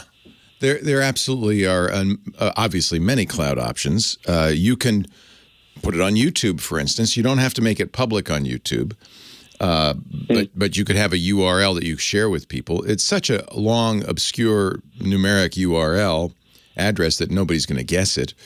If you want it even more private, there's certainly places that you could put it that, Facebook would be one that you have to be given permission to look at it. You can also... Is there a way, though, to have like a menu kind of interface? Sure. Probably the most interesting way to do this would be to serve it yourself. You're not going to have high volume. So you don't have to use YouTube or Facebook, somebody who's going to give you kind of infinite bandwidth. You could serve it yourself with something called Plex, P-L-E-X. Apple has a technology, a media server technology, so does Windows, that allow you to, on a server of some kind, put video and then have computers log into it and play it back. What Plex does is it turns any media, whether it's yours or movies or whatever, photos that you've got, into a streaming media service that you can use on your own hard drives. A lot of people use a network-attached storage, a Synology or something like that to do it. Or you could do it from an individual computer using your own bandwidth. Or, and I believe Plex has this now, you can also offer it from a Plex server in the cloud. Really, Dropbox, almost any cloud service will give you the capability to serve video. The reason I mentioned Plex is because Plex does have menus. It does allow you to organize it. Generally, what you want to do is set that all up locally and then upload it to the server. And then the server will serve up the menus, just like a DVD. I presume you want something like that, a DVD menu that says, here's the kids when they were 12. Here's the kids when they were 14. Yeah. I mean, I've titled all the videos, and and then I have other videos that are not family related that I'd like to have categorized. Yeah. So a lot of people use Plex for that. That's very common. How does that connect to the Apple TV? There's a Plex app. There's a Plex app for everywhere. So there's the server, which you would run somewhere. If you go to plex.tv, you can learn more about this. There's a server which you could run anywhere. And then there's apps for Android, iOS, Mac, Windows, Linux. And there's a web interface as well that you could watch the stuff. So in effect... Are you familiar? Go ahead. Sorry, go ahead. No, you go ahead. No, you first. Are you familiar? Because I've looked on Apple TV for apps, and I've seen an app called Infuse that supposedly will link to things like Dropbox. There you go. Things like that. Infuse is just a video player, and so if you've got the video on anywhere, it works with a NAS, it works with a Mac, a PC, it works with Plex, it works with Google Drive, it works with OneDrive, Dropbox, as you said. Then Infuse will stream it from there. Great choice. Firecore.com for that one. Leo Laporte, the tech guy. Yeah, in other words, there's about a million ways to solve this. It kind of also depends, is it just going to be in your house, or do you want Aunt Judy in Detroit to watch? I mean, who you want to have watch it. Infuse is a Plex client, among other things. Plex has its own client, but yeah, you could use Infuse. Yeah, I'm a little familiar with Plex. I've heard Andy talk about it. Yeah. And trying to figure it out, but I wasn't sure how. So there's a couple of decisions. Have it on somewhere and connected hardware. Yeah, somewhere has to be a server. It can do it over the internet, but somewhere has to be a server. And the question is, so that's the first thing: is where am I going to keep it? Where do I want to store it? It doesn't necessarily have to be hardwired. No, it has to be on the internet. Okay. But Infuse is neat because it will also work with AirPlay or Google Cast. So that's kind of neat, too. Yeah, Infuse is actually a very good solution. Yeah. Yeah, because I'm on iCloud right now, but iCloud doesn't allow that kind of function. Right. So I might have to move everything over to Google Drive or Dropbox. You're going to pay for that. Yeah, I know. Yeah. But if I lose, I could drop the iCloud and then pay for Dropbox. Sure. Instead. Absolutely. Yeah. Okay. And so there are a lot of ways. So you have to decide where am I going to serve it from, and then you decide what you want to use as the client. So you have a client. It's a client server thing. The server has all the video, serving it over the internet, and then you need a client like Infuse or the Plex client. Yeah, you got it. I think you've solved it. Okay. And it's mostly going to be figure out where you store it. Because if you store it locally, it costs more because you got to buy the hardware and stuff, but you have complete control of it. If you just store it on Dropbox, you have to pay a monthly fee. It's good. That's the kind of decisions you have to make. Right. It's all pretty simple to do. One of the reasons people use YouTube and Facebook is because you don't pay any bandwidth fees. It's free. Yeah, I just don't want to do it. It's not as organized as I'd like it to be. Yeah. Cool. I think it's a great idea. Do you have a moment for just to help us with a quick question? Sure. My wife and I share my iCloud account for the sole reason of when we take pictures, it all goes to the same photo account. But that's a recipe for disaster in the long run. Because you're getting her text messages, etc. On her own account. Yeah, create her own account. I can filter those out, but yeah. If you look at photos, you'll see they have a capability to do a shared album. For instance, I have an Apple Photos album. Anytime I take a picture of Lisa, it goes into the Lisa album, which she gets automatic because she always wants any pictures I take of her. So this is under sharing now. Google Photos does it too, but if you use Apple, it sounds like you're an Apple guy.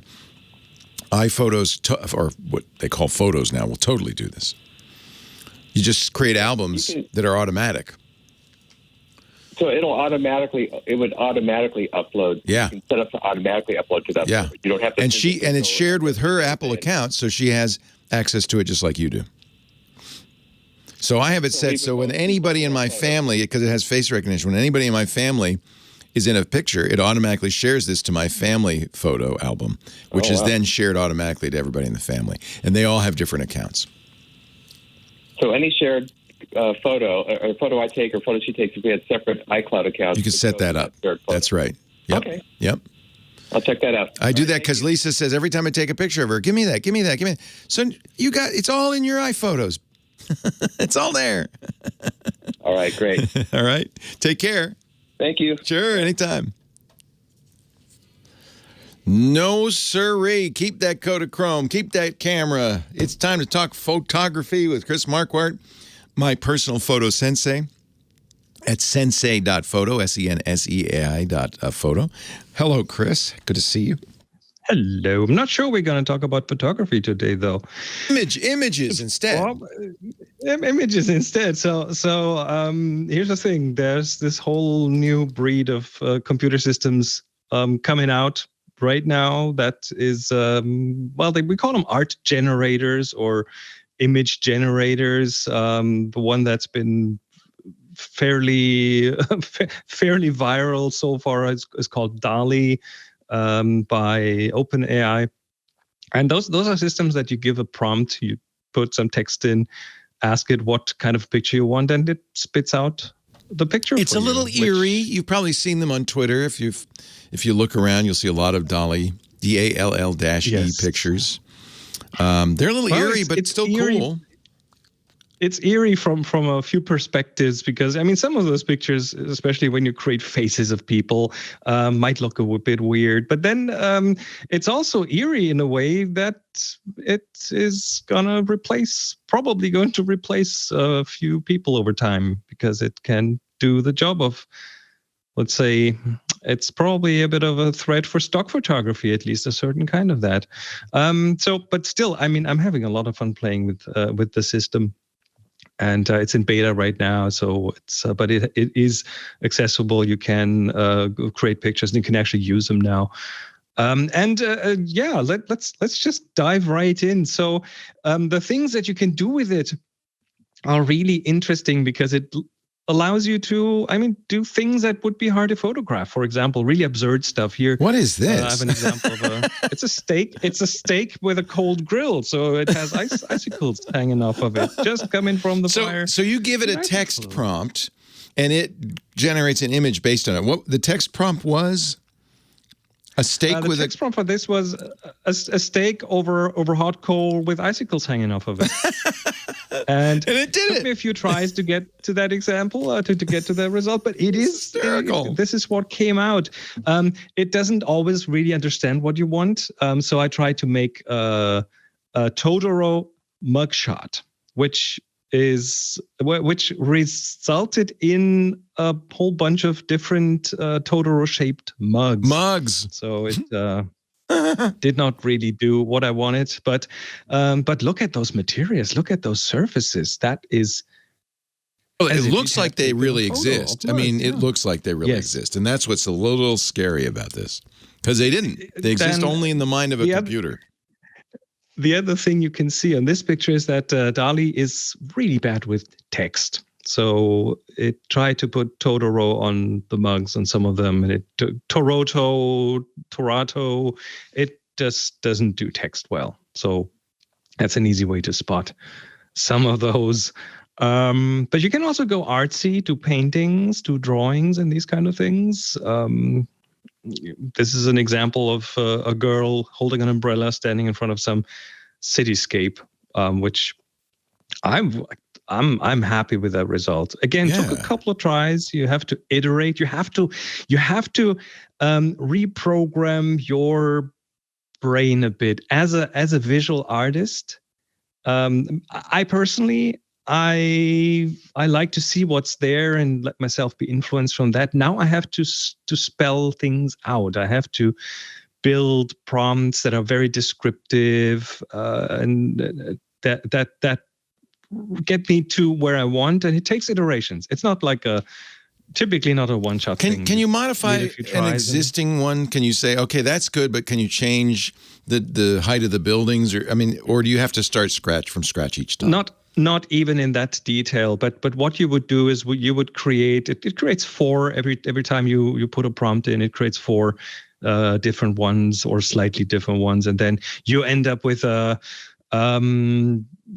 you can just modify the prompt and say, oh wait, this didn't come out exactly the way I wanted, so I will massage the prompt a bit to try something new. That's the iteration. Sometimes it takes 2 tries, 3 tries, 5 tries, 10 tries, and so on. So I've seen some amazing things from this, though. Yeah. There's a guy who has a new startup who created his logo using DALL-E. Oh, yeah. Yeah. Oh yeah, I would totally do this. If you ever wondered what bacon and eggs look like when it came from a Michelin star restaurant, this is what it's pretty close. This looks quite convincing. I asked it to create a magazine cover for a magazine that talks about alien vegetables, and what you see here, it looks like it came from another planet. It's interesting for a few reasons. I mean, you're getting interesting images that are fun to play with and look at, but it also kind of is, you almost feel like a view into the mind of the computer, like how it's interpreting what you're saying. It's very good. I mean, these are fairly advanced technologies. They're using something called GAN, generative, what is it? Adversarial networks. Adversarial networks. So you give it different learning data sets and they fight, sort of. What is that? Yeah. That's a burger. Oh my God! That was a burger from a burger ad set in 1965. And it looks, it's got the 60s colors. Nailed the style, right? The orange. Nailed the style. Yeah. This next one's kind of more nightmarish. Well, nightmarish in a way, but then also I gave it a fantasy kind of name. I called this thing the Twubble Gob, and I asked it to make a Twubble Gob for me. That's all you said is Twubble Gob, and it got something. Yes. Wow. Yes, and it got something. It looks like a Twubble Gob. Doesn't it? Or the Terminator tortoise. Oh, there you are. That's very good. Scary. Just imagine that out on your lawn. Interesting and puzzling to me is that somehow it understands when you say Terminator that there are things looks that come from that movie, and it knows a tortoise. Okay, this is what a tortoise looks like, but somehow it applies the one to the other, and it works. It's not just like you glue a Terminator arm onto a turtle. Whoa, who's this? This is a person. And well, that's a person. That's a portrait of a person. A very, very artsy, stylized kind of black and white thing. Took me about half an hour to get the prompt. But this person never existed. It does these things. There's no this human. Person never existed. This looks like a real human with a story. Fascinating. Yes. You'd be happy to have this in your portfolio. This is art. I mean, it does. You can get it to a point where it does things that I would consider art. It's remarkable. Also scary. Yeah. Also a bit scary. Yeah. An eye into the mind, if you can call it that, of computers. We're not saying they're sentient. They're not thinking. I did one of you. A cubist. I like that. Painting of Laporte. Did you give it a picture of me at some point? No. No, I didn't. It knew. I asked for a guy in front of a microphone. Oh, but it does look like me. A cubist painting. I must be kind of look like the prototypical guy in front of a microphone. It took me a few tries, and I picked the right one. So that is cherry picked for sure. So you can apply to get to use DALL-E, and beware, it's one of those things you start doing it, and hours later you go, "What time is it?" But you do have to. It's a waiting list. You do have to get in. Just search for DALL-E. Creating images from text from OpenAI.com. A 12 billion parameter version of GPT-3 trained to generate images from text descriptions using a data set of text-image pairs, which works, I'm sure they think, better than they really could have ever imagined. and it's not the only one. We will see several of these kind of things, competing things coming out. Yeah. What a world. Yeah. Chris Marquardt, you'll find his work at sensei.photo. Pictures he actually takes, his books, and, of course, his coaching. Sensei.photo. Thank you, Chris. Thank you. We didn't talk about the assignment. What's the word? And I'll do it after we come back. Friendly. Friendly. Okay, good. I'll mention it when we come back. Thank you, sir. That was a good one. That's fascinating. Absolutely. Oh, I do have to... I won't be here for the next and possibly the next 2 weeks because I told you about the Eastern European photo road trip that I want to do next year. I will do the scouting tour starting on Sunday. Driving around in your Model 3. I'll do the entire thing on Sunday, and I'm vlogging it, by the way. So anyone listening to the stream here, it's at tfttf.com/scout. Nice. tfttf.com/scout. Excellent. Yeah. I'll use that as a bit of an outlet to also to help me sort my thoughts about this thing. I find that talking about things is good. Yes. So next week, possibly after Just next week. Just let us know. That's fine. We'll assume next week for sure. Yeah. Cool. I'll email and let you know. Very good. Thank you, sir. Right. Take care. Okie dokie. Bye-bye. See you then. Bye now. Oh, from the Arctic? Oh, boy. Rod Pyle from the Arctic Circle coming up. Slack. Okay. Oh, wow.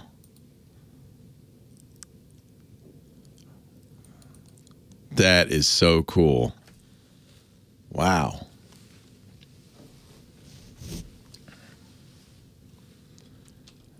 I will have it ready for the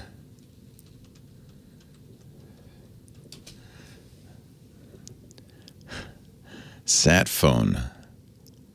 Wow. Yeah, we should tell him more like, what is it really? Like 1:34, because I don't want him to waste sat minutes sitting on hold. What is the exact time? Is it...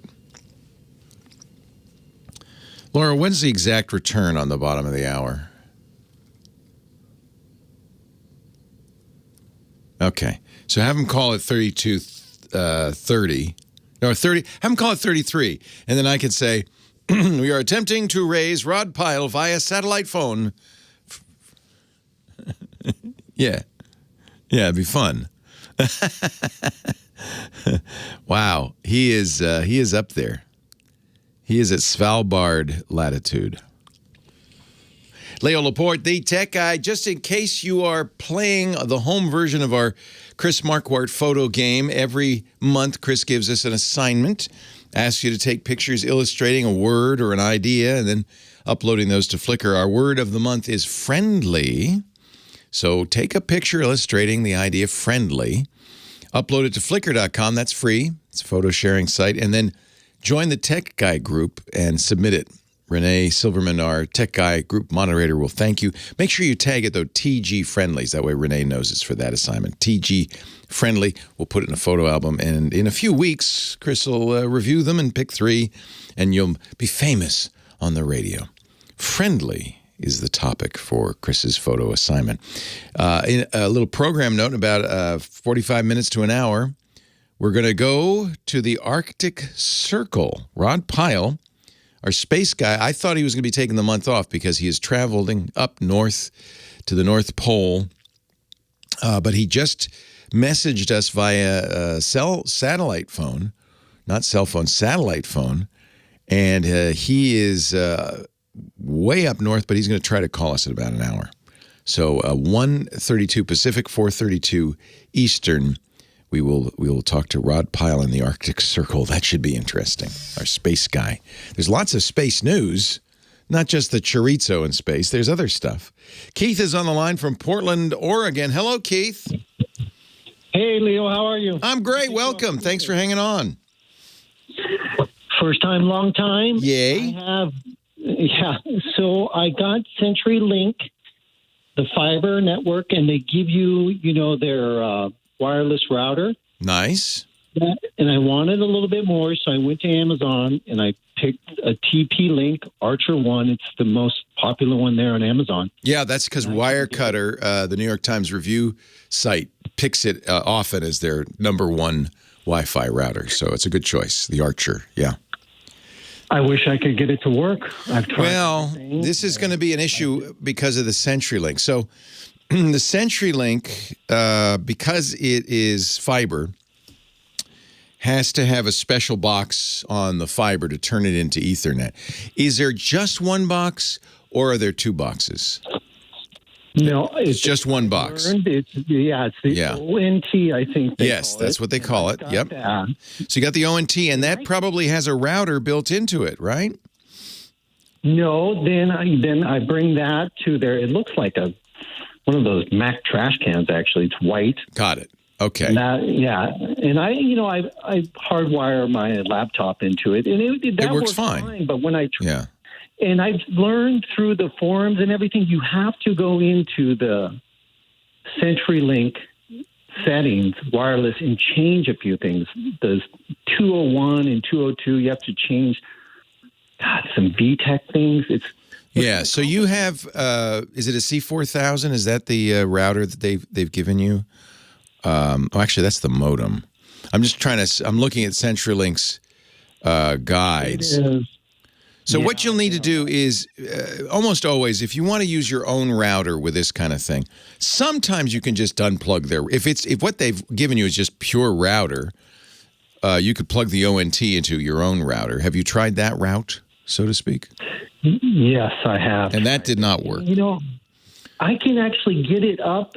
I can get into the TP, and I can see it. Like right now, I can see it. That's good. But sometimes what providers do is they lock down MAC addresses. They know the MAC address of the router they gave you. And if you replace the router they gave you, you will then need to call them and say, hey, I've replaced the router, and this is the MAC address of the new device on there. Sometimes they can just ping it. Sometimes they'll have to enter it into a database, and then it might work. Now, if it doesn't, there is a plan B, which is to continue to use the CenturyLink router they gave you, but put it in bridge mode. Because you don't want the TP-Link and the router both to do network address translation. You only want one to assign IP addresses in your internal network. And ideally, it would be the TP-Link. Almost all routers have a bridge mode. You can put it in a bridge mode, which says, look, you're not doing any routing. I don't want you to do routing. I just want you to be the gateway into my house.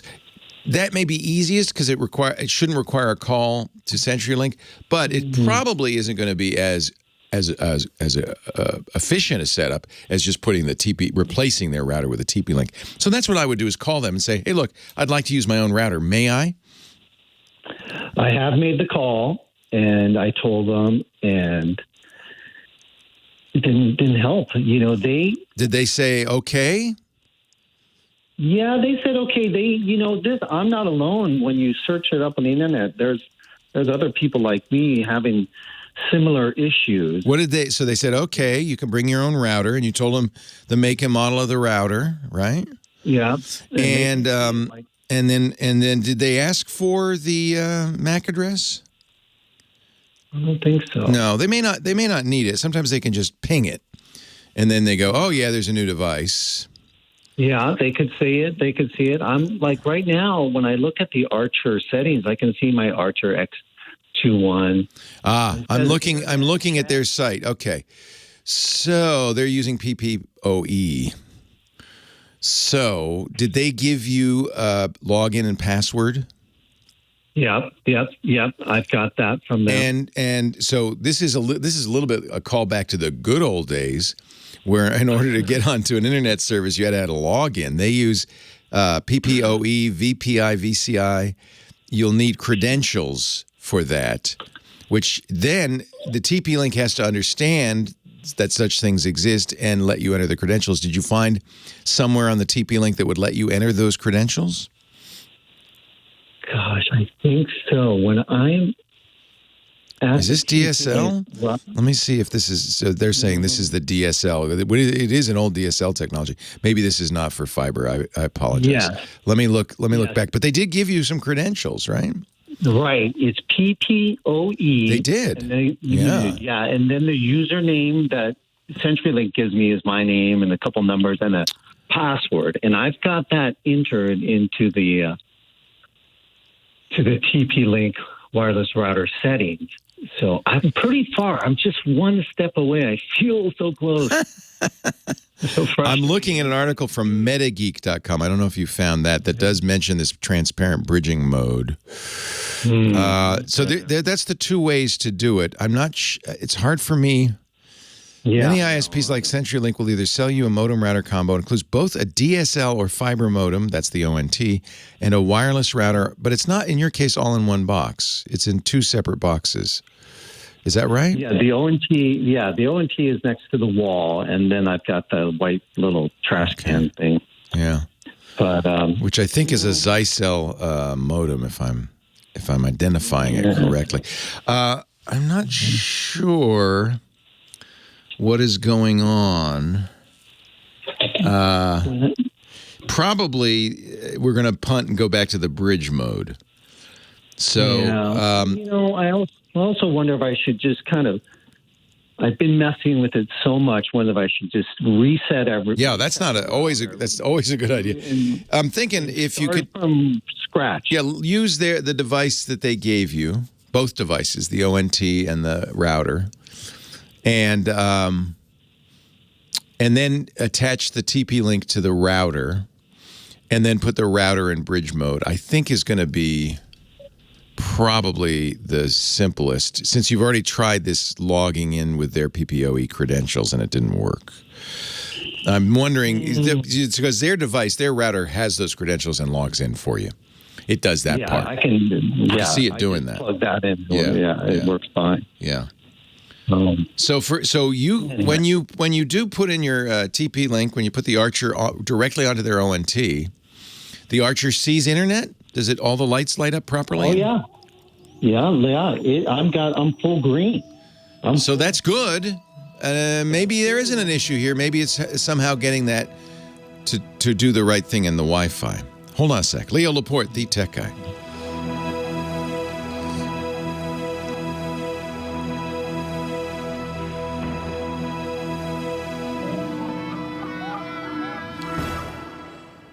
Yeah, I mean, certainly this is the simplest thing, is to have the ONT, the router, and then your Archer in series. In fact, when you do that, when do you get the green lights? When you take their router out of the series? No, I mean, right now, I've got the TP-Link plugged into the ONT. Perfect. And you got rid of the trash can. All the lights are green. And all the lights are green. So that means you are able to talk to the home office, and you are getting an internet connection from them. So now it simply sounds like a problem with the Archer, that it's for some reason you're not joining it properly. You gave the Archer a Wi-Fi. You're using it as Wi-Fi only? No, there's a computer plugged into the Ethernet. And the Ethernet works, or does it not work? No Ethernet. No Ethernet. And Leo, when I go to their page for like TP-Link, they give me a network map in their settings, and it says Internet check. And it actually gives me that's the same thing as the green lights. That's the router saying I see everything. But why is the router? Reset the TP-Link. Because the router's getting internet, which means you're logged in. The PPOE worked. That you're logged in. Maybe I'll unplug, because a lot of they say unplug the power to the ONT. Maybe that's my steps. What that does is that sends a signal back to CenturyLink so that they kind of reestablish. Okay. And that would go all along the chain. That's fine. That's fine. I'd reset the router and try it again, maybe. Huh? And you connect to the ONT with an Ethernet cable? Yeah, I checked the cable. Cable works because it works for the other. For the other router. Hey, before I forget, you talked to my son from Mallorca a couple years ago. Oh, yeah. Cool. Yeah. How is he? Is he still there? He's here with his friends. They're getting ready to go play Pokemon. Nice. He's back home. Pokemon. He's back home in the United States. But nice. He's now buying lots of iPhones and fixing them. He's got about 10 of them on our table. He's got a nice little side hustle going on. Oh, I love it. So he should know how to get this all working if he's that geeky. He's telling me he's more software than hardware. Oh, okay, yeah. Oh, Dad, I don't know. I'm going to be in Mallorca in the spring, just for a day. It's part of our Mediterranean cruise, but I've never been there. I'm looking forward to it.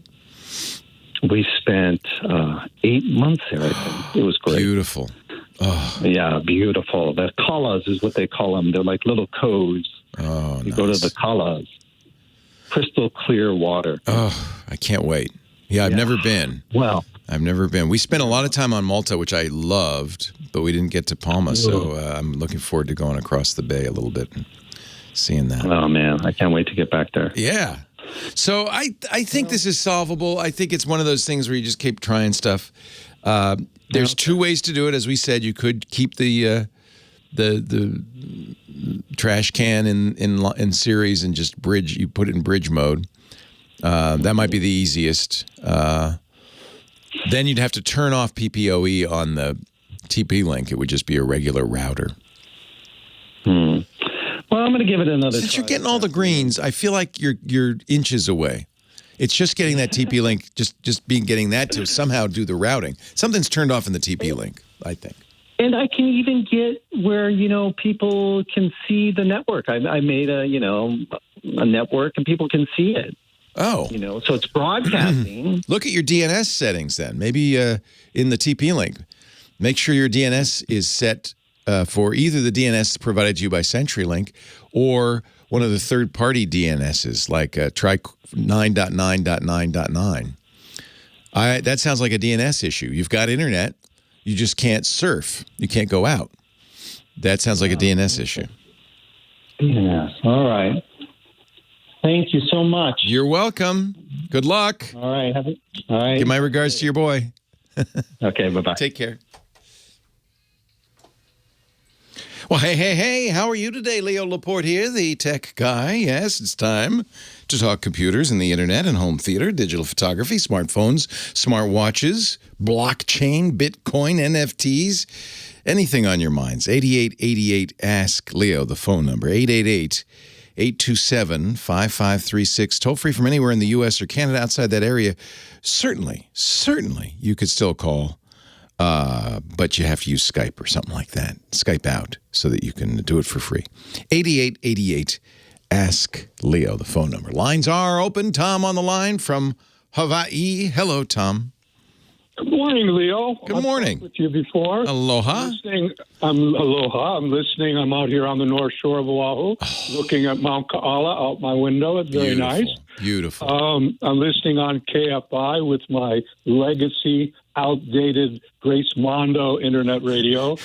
Fortunately, I had a lot of stations in the history. Nice. Because, as you know, receivers stopped working. Yeah, as long as those stations don't change their internet address, their URL, you're okay. URL, yeah, right? I know. Yeah. I'll tell my friends at KFI, don't change your URL. And there's no way to direct enter a URL on these radios. I have two of them. Oh, that's too bad. You said you have a C Crane. Is a C Crane the one you have, or no? You had the Grace. I have the Grace. Yeah. Mondo, the original Mondo. The Mondo Plus, the newer one, is updated to the new SkyTune, I believe. Yes. SkyTune.net. Ocean Digital. Yeah. So the Ocean Digital is nice. It's all up to date, and I have that in the bedroom. But it doesn't have the fidelity. The Mondos have really nice. They sound good, don't they? Yeah.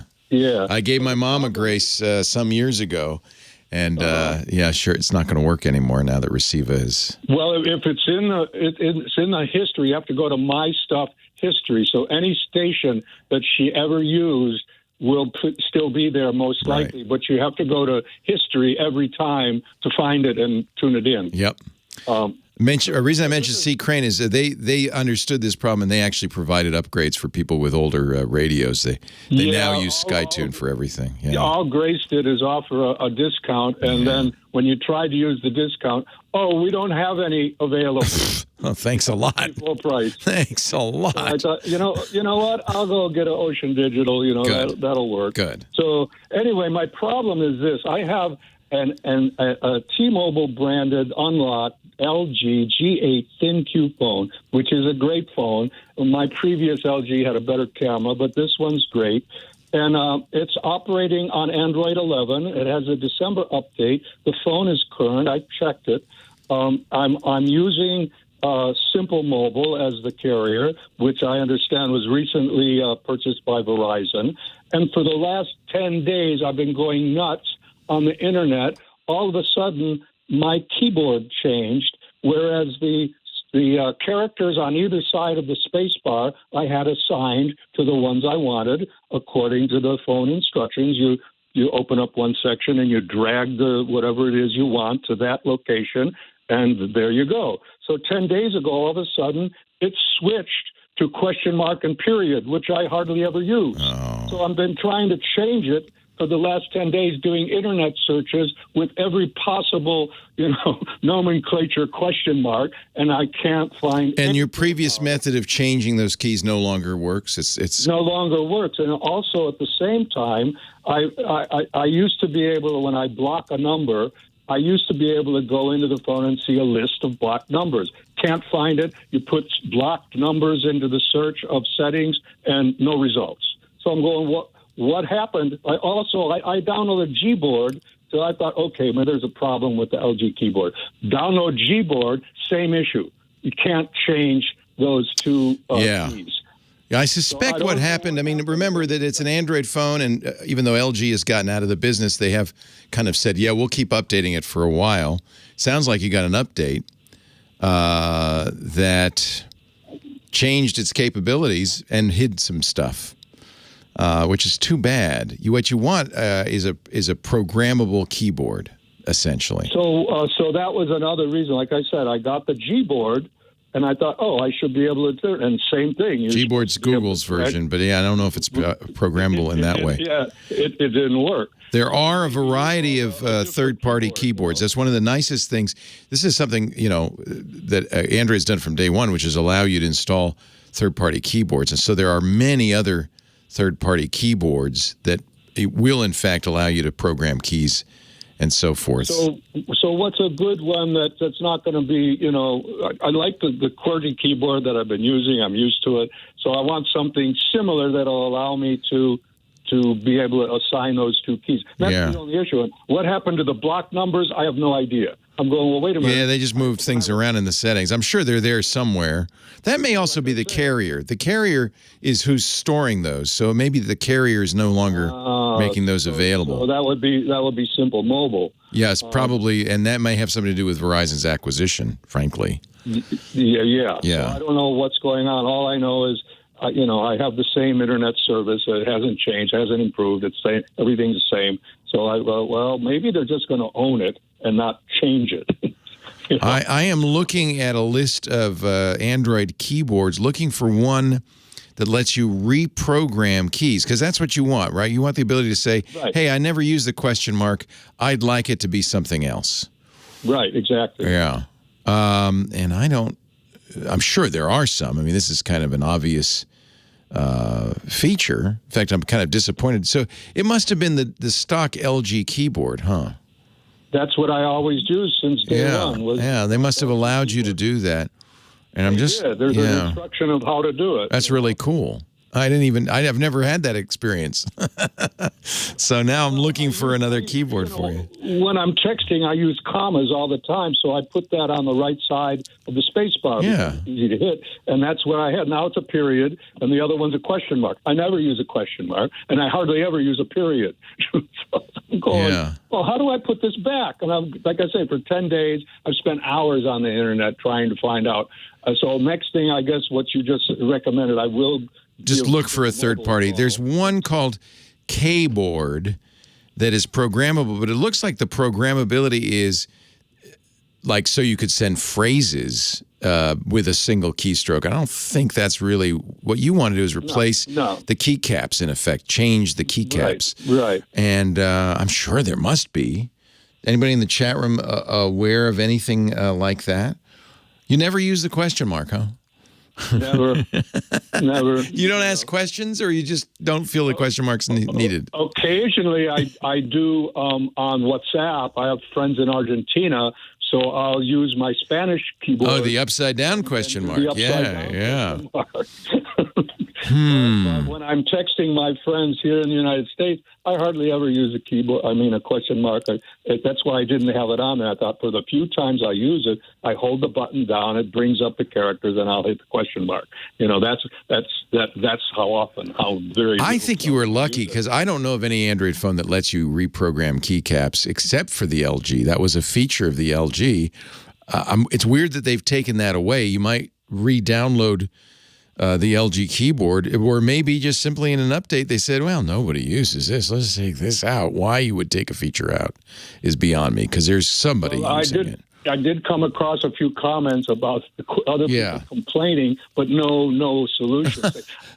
Why everybody? The comma is the most common use. Yeah, why would you want to get rid of that? Now I got to go through 2 steps. My kids, when I use punctuation in text messages, my kids mock me. They say, "You're okay, boomer. Nobody uses punctuation anymore, so you're ahead of the crowd. That's all." I'm going to keep looking for programmable keyboards. But the nice thing is you can install as many keyboards as you want and switch between them easily. So there's going to be... Well, like you said, that's why I asked for advice. Yeah, I don't know of one. Install, delete. I don't know of one. I see one that's actually called programmable keyboard. But most of these look like they are like you could program a keystroke to type a whole sentence, that kind of, shortcuts. You just want to replace a letter, and I think that's a sensible. I want to reassign a key. Yeah, why wouldn't? Yeah, and that's what I put for the search. No, nothing. I don't know. And then somebody is saying maybe they moved the block numbers into the settings for the phone app as opposed to in the Android settings. So look in the phone app, the calling app, and see if there's settings there. I'm almost certain there is somewhere that you can see what numbers have been blocked. They just changed where they put them, that's all. So you need to dig around. But that's because you know what happened as I was dialing, and as you know, calling into the show, you have to get lucky. So I'm hitting redial, and then all of a sudden the thing came up, block number, and I was moving so fast I hit block. Well, it's still blocked. That's good. Don't block Leo. Well, I appreciate it. And then I go try to find it. I can't find it. I've seen this before. I could look at all the numbers I've blocked on text, and it's not there. I just go to settings and typed in block, the word block. Yeah, that should work, but maybe it's a separate setting just for the phone app, or it's under the cellular connections, because it's really a feature of the cellular company. They're the ones who do the blocking. I didn't know that. Yeah, they're the ones who do it, not the phone itself. And so you are, Tom, an example of technology changing underneath your feet in all respects. Exactly. With the receiver, with the phone numbers, they moved them, with the keyboards. No wonder people hate technology.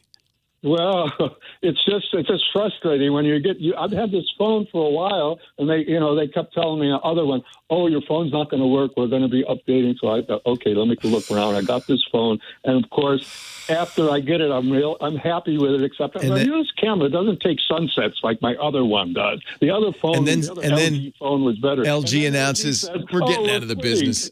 We're done. We don't like this business. I'm sorry. I'm going, oh man, I was going to get another new LG phone. Keep listening. Somebody is going to give us a programmable keyboard.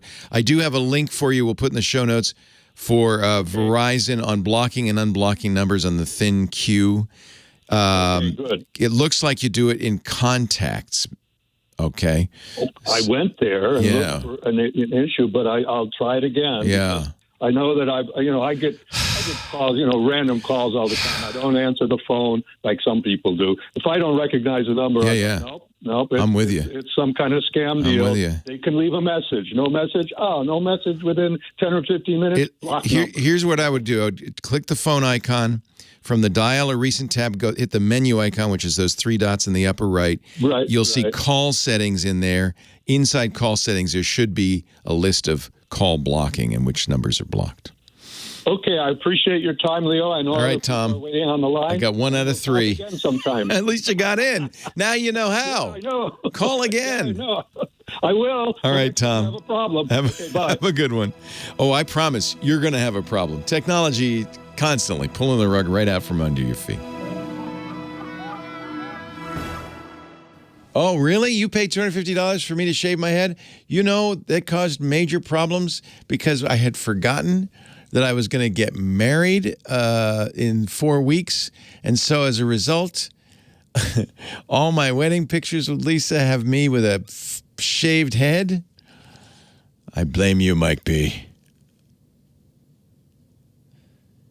The caller didn't want comma or question mark, so he wanted to replace comma and question mark on the keyboard with something else he used a lot. Money well spent. Lisa still tells that story all the time.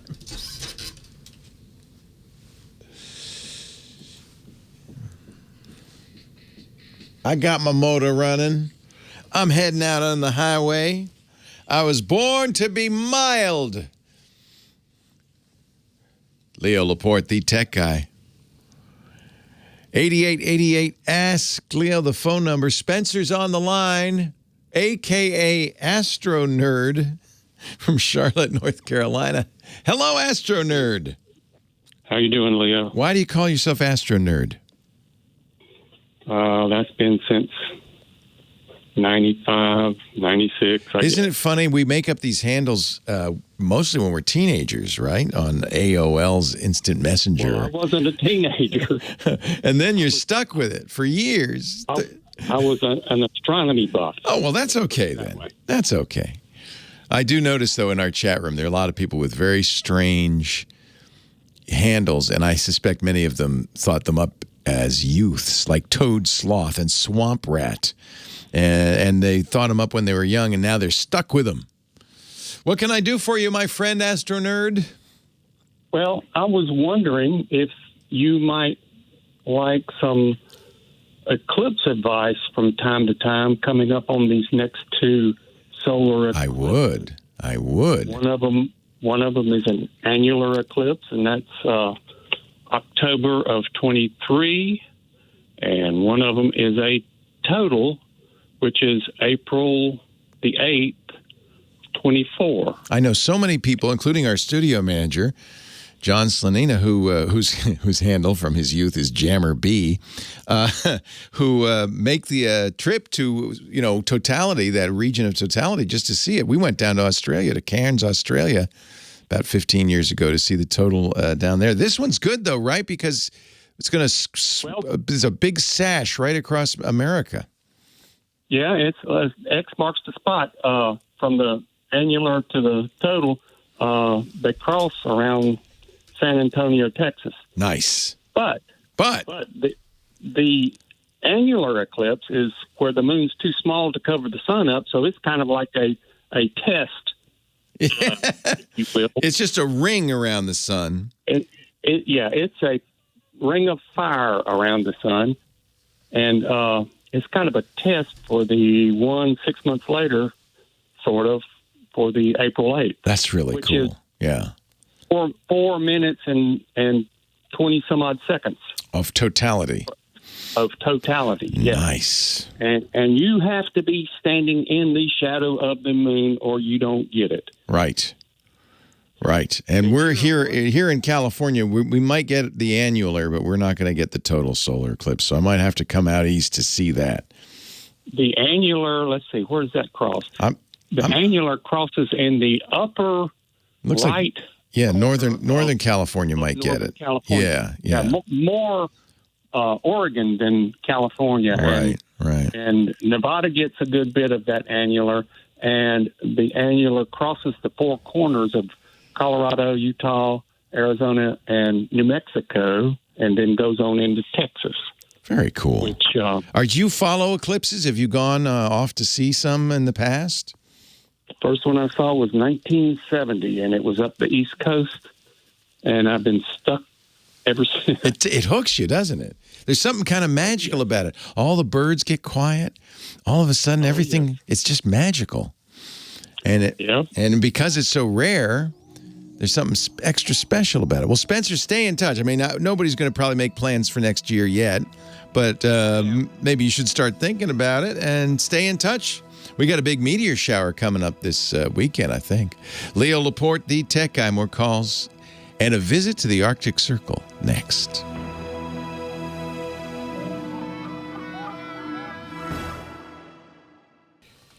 Our rocket man is up in the Arctic Circle. He is close to the North Pole. He's joining us now via very expensive sat phone. Ladies and gentlemen, I give you Rod Pyle. Rod, are you there? I am here, courtesy of Iridium. How are you? Iridium. Wow, that's still around? Yeah, sometimes it's the only thing that'll do. Wow. We have a little bit of an internet access, but it's $7 a megabyte, so we don't use it. Holy cow. So where are you exactly? We're about 15 degrees south of the North Pole. We're on a landmass called Devon Island near an area called Haughton Impact Crater. And there's a base of about 8 buildings here called the Haughton-Mars Project, which was willed into existence by my friend and planetary scientist, Pascal Lee. And I tell you, I had read about it. He and I talked about it over many a late night. But until you get here, you don't realize what Mars really looks like. And I kid you not, if you've looked at those pictures in orbit from the rovers, it's a dead ringer. Wow. You can breathe here, which is really... Yeah.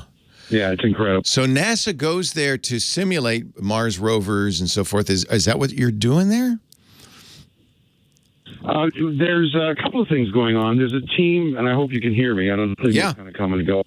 There's a team here from MIT's Haystack Observatory that's doing an experiment about the early universe formation, how hydrogen got reionized way back 13 billion or so years ago. And then there's another experiment we're doing looking for tardigrades and little patches of moss, which is about the only plants you see here. There are no animals, no birds, occasional rabbit, occasional polar bear, but it really is as barren a landscape as I've ever seen. It makes the desert look lush. And then later on, they've got some experiments they're doing with a spacesuit from Collins Aerospace. So there's a lot of fun stuff happening. It's pretty exciting. And why are you there? Well, I'm media, my friend.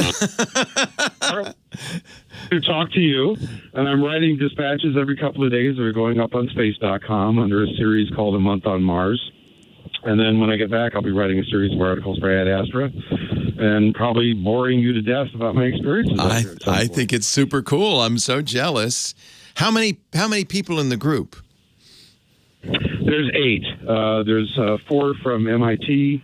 Then there's a gentleman named John Schutt, who is an Antarctic and Arctic hand of many decades, who's kind of watching over us like a papa bear, and he's incredibly good at what he does. And then there's...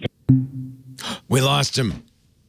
We lost him. Such is the nature of satellite phones. I'm not surprised. Wow, I'm just thrilled we could talk to him at all.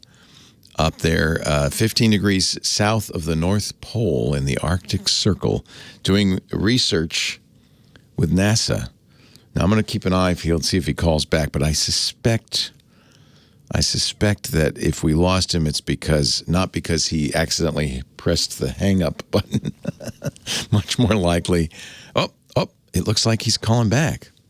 I thought maybe, should I answer? Yeah, answer that. Is that him? Oh, good. It is. Is that you, Rod? Satellite, is that? No, that's fine. The satellite, they move. What are you going to do? So is it cold up there? I mean, how challenging is the environment? It's pretty challenging. We're lucky because we're here in summer. So if it's sunny, it's in the 40s. If it gets overcast, it can be below. But we've had really good weather. It can rain a lot. It can get very windy, but so far we've had pretty good days.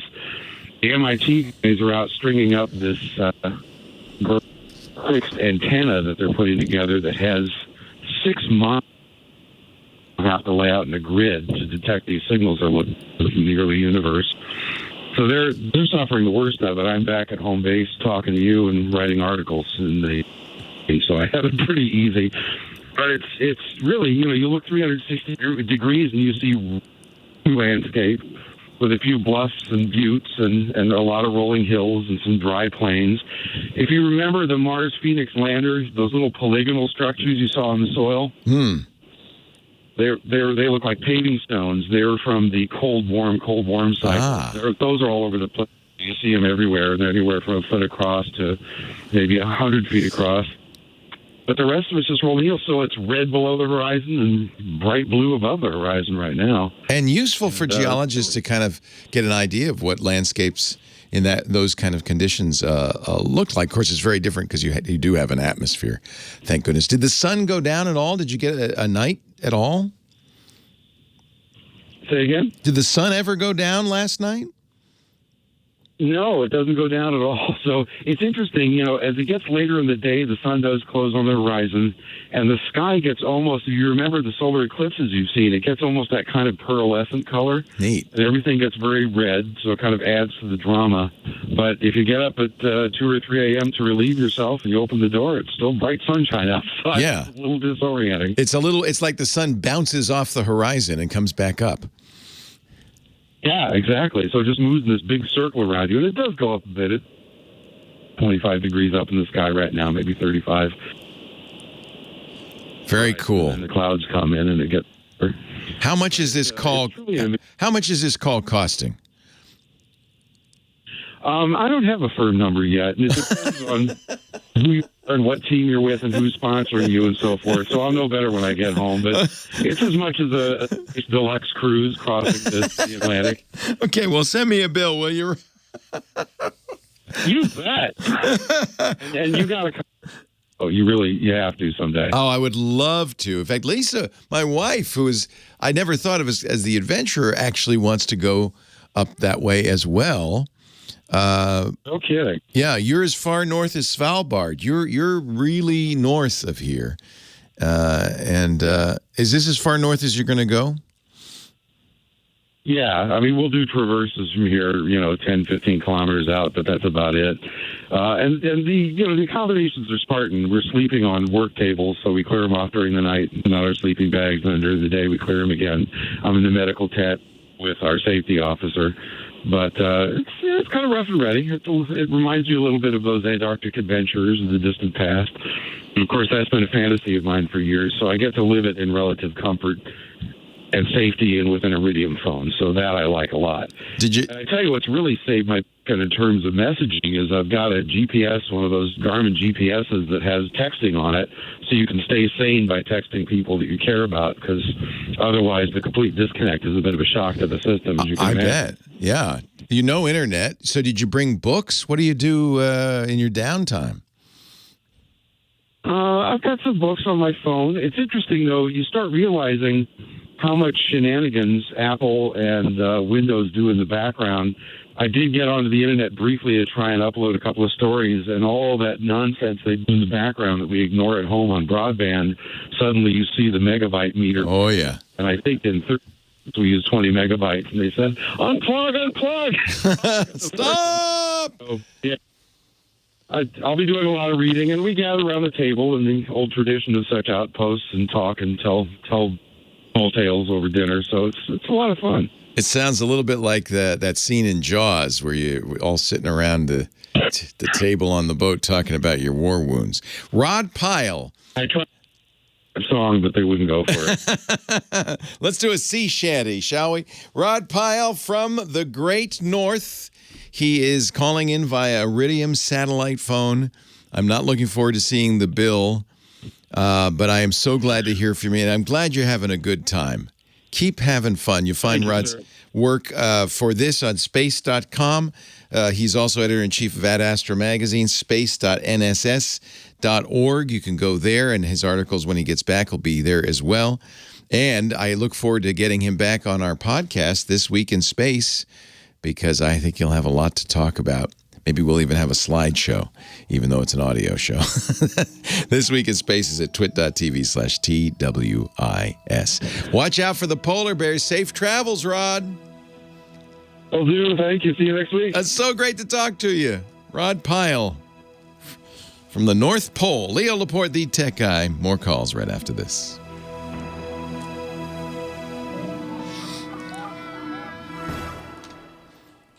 Let me thank you. I want to thank you for letting me be your tech guy every week here. Thanks to Professor Laura, our musical director. She keeps us bouncing along. Thanks to our phone angel, Kim Schaffer, getting you on the air. John Slanina, our studio manager. Thanks to everybody who makes this show possible. Most of all, thanks to you for listening. Because we could do all this work. We could pour our hearts out here on the radio, and if nobody listened, well, that'd be pretty bad. So thank you. I appreciate it. I like being your tech guy. I do. Richard's on the line from Westchester, New York. Hello, Richard. Leo Laporte here. Leo, thank you so much for allowing me some time with you. Okay, welcome. My pleasure. I'm the caller who called in about a little over a year ago. Your first caller that doctor said that Apple Watch saved my life. Oh yeah, and you're still here with us. Yay! It's been a strong year. I was bike riding early this morning in the New York heat wave, so it's been exciting. So recap for us. How did the Apple Watch save you? I was feeling lousy all day and lie down for a nap, and I was on vacation basically on my own in Kona, Hawaii, and the Apple Watch sounded an alarm that woke me up, and unfortunately I did not remember that alarm, but it was enough to make me look down at the watch, and it was a message about my heart rate.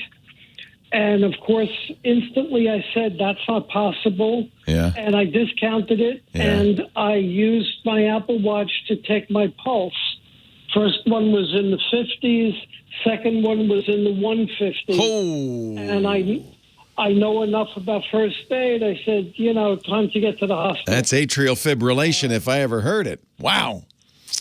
I am so glad that they caught it. I'm glad you got to the hospital. And, boy, there have been many stories since. It's really quite remarkable.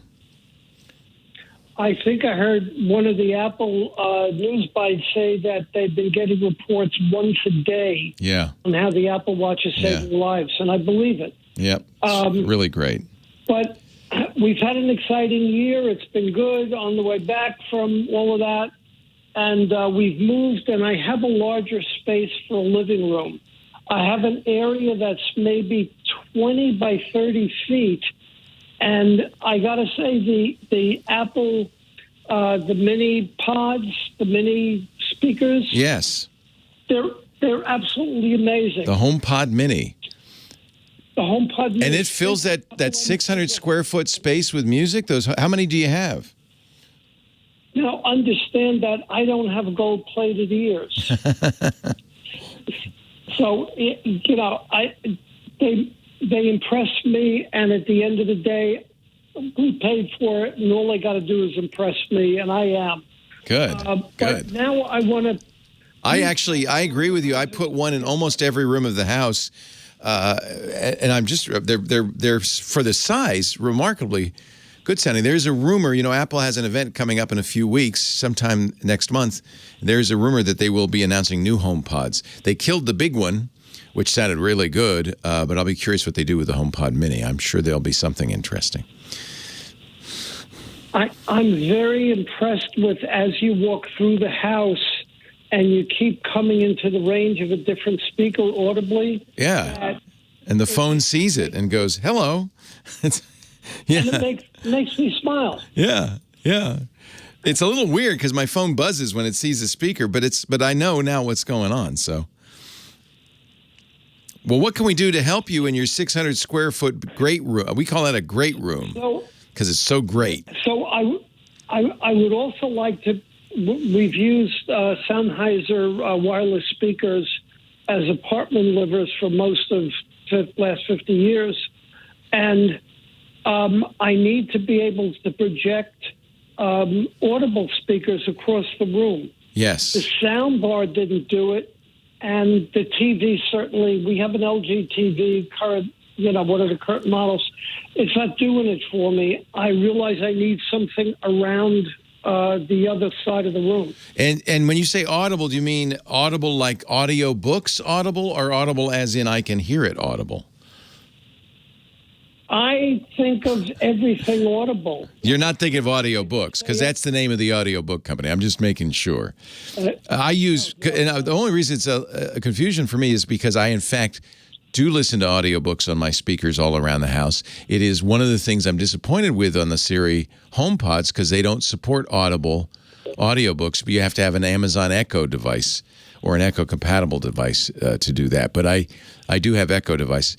You know what we use for mobile, very good sound, wireless speakers that I'm very happy with, and I normally don't recommend Sonos, but I have to say the Sonos Move, M-O-V-E, is really good. The sound quality is excellent. They are rechargeable. They sit on a little charging station, which is nice. You just leave them there, so they're like wired, they're like plugged in. But as soon as you lift them off of it, they're not plugged into it. They just sit on it. You lift them off, and you can carry them with you. I carry them outside. I carry them around the house. The sound quality is very full. They're very good speakers. And they ought to be. They're $400 each. But boy, they sound really good. I have to say, even though Sonos and I have been fighting, but those Sonos Moves sound quite good. They use Sonos has its own voice control, so you can say, "Hey Sonos" to it, and then you get Giancarlo Esposito, who is the chicken guy from Breaking Bad, is the voice. He's a great voice, but you can also set him up to use Google Assistant, and I'm very happy to say Amazon Echo, so I can have my audiobooks on the Moves. So I am very happy with the sound quality on the Move. If you're looking for speakers that'll fill that 600 square foot room that you can pick up and carry with you, but stay, charging on a base, as expensive as they are, I do think they're a little overpriced. I think the Move is a good one. Is that kind of what you were looking for? The longer you talk, the more I realize you were suggesting a remote control syndrome, where we all have different remote controls. There's no remote control for the Move. It's all voice. Thank goodness. Exactly. So, but I don't necessarily wonder if I want to have two speaker systems. I'm going to research. Well, you can certainly add from LG to the Apple world. Yeah, you can add. So many speakers support, as the Sonos do and probably the LGs do, Apple's AirPlay technology, which is Wi-Fi. So you can then, anything you can play on your phone, you can AirPlay to those speakers. I would look for absolutely, AirPlay's better than Bluetooth. Bluetooth would do that too, but Bluetooth is highly compressed because it's low bandwidth. And so for good quality, I think AirPlay is a better choice. And many speakers now, many portable speakers support AirPlay. Since you're in the Apple ecosystem, I'd certainly recommend that. And yeah, you're right. You don't want a whole nother speaker system. If you're happy with the speakers you've got, just, look for more capable versions in the same family. Yeah. Yeah, I just like to connect new dots. Yeah. You love aphorisms. I know the definition of growth is instantly combining connections. Nice. So you keep increasing connections. That's right. And growing. That's exactly right. That's what your brain does. Maybe if I can add another connection to the Apple speakers, I could grow that. This is where I'm a little disappointed, because Apple did have higher fidelity speakers, the full-size HomePods, which they discontinued, and the Minis are too small really to be full fidelity. I'm sorry, no matter how many you get. And I'm hopeful. I would watch to see what Apple does next month. I'm hopeful that they will find a way to bridge that gap. I think what they found is that people generally don't want to spend that much money for bigger speakers. People are happy with a little bit lower fidelity for a smaller speaker and a smaller price. Hey, a pleasure talking to you. I'm out of time, but thank you, everybody. I will be back next week to talk high tech. Have a great Geek Week. Leo Laporte, the Tech Guy. We'll see you next time. Well, that's it for the Tech Guy Show for today. Thank you so much for being here. And don't forget, TWIT, T-W-I-T. It stands for This Week in Tech, and you'll find it at twit.tv, including the podcasts for this show. We talk about Windows on Windows Weekly, Macintosh on Mac Break Weekly, iPads, iPhones, Apple Watches on iOS Today, security on Security Now. I mean, I can go on and on and on. And, of course, the big show every Sunday afternoon, This Week in Tech. You'll find it all at twit.tv. And I'll be back next week with another great Tech Guys show. Thanks for joining me. We'll see you next time.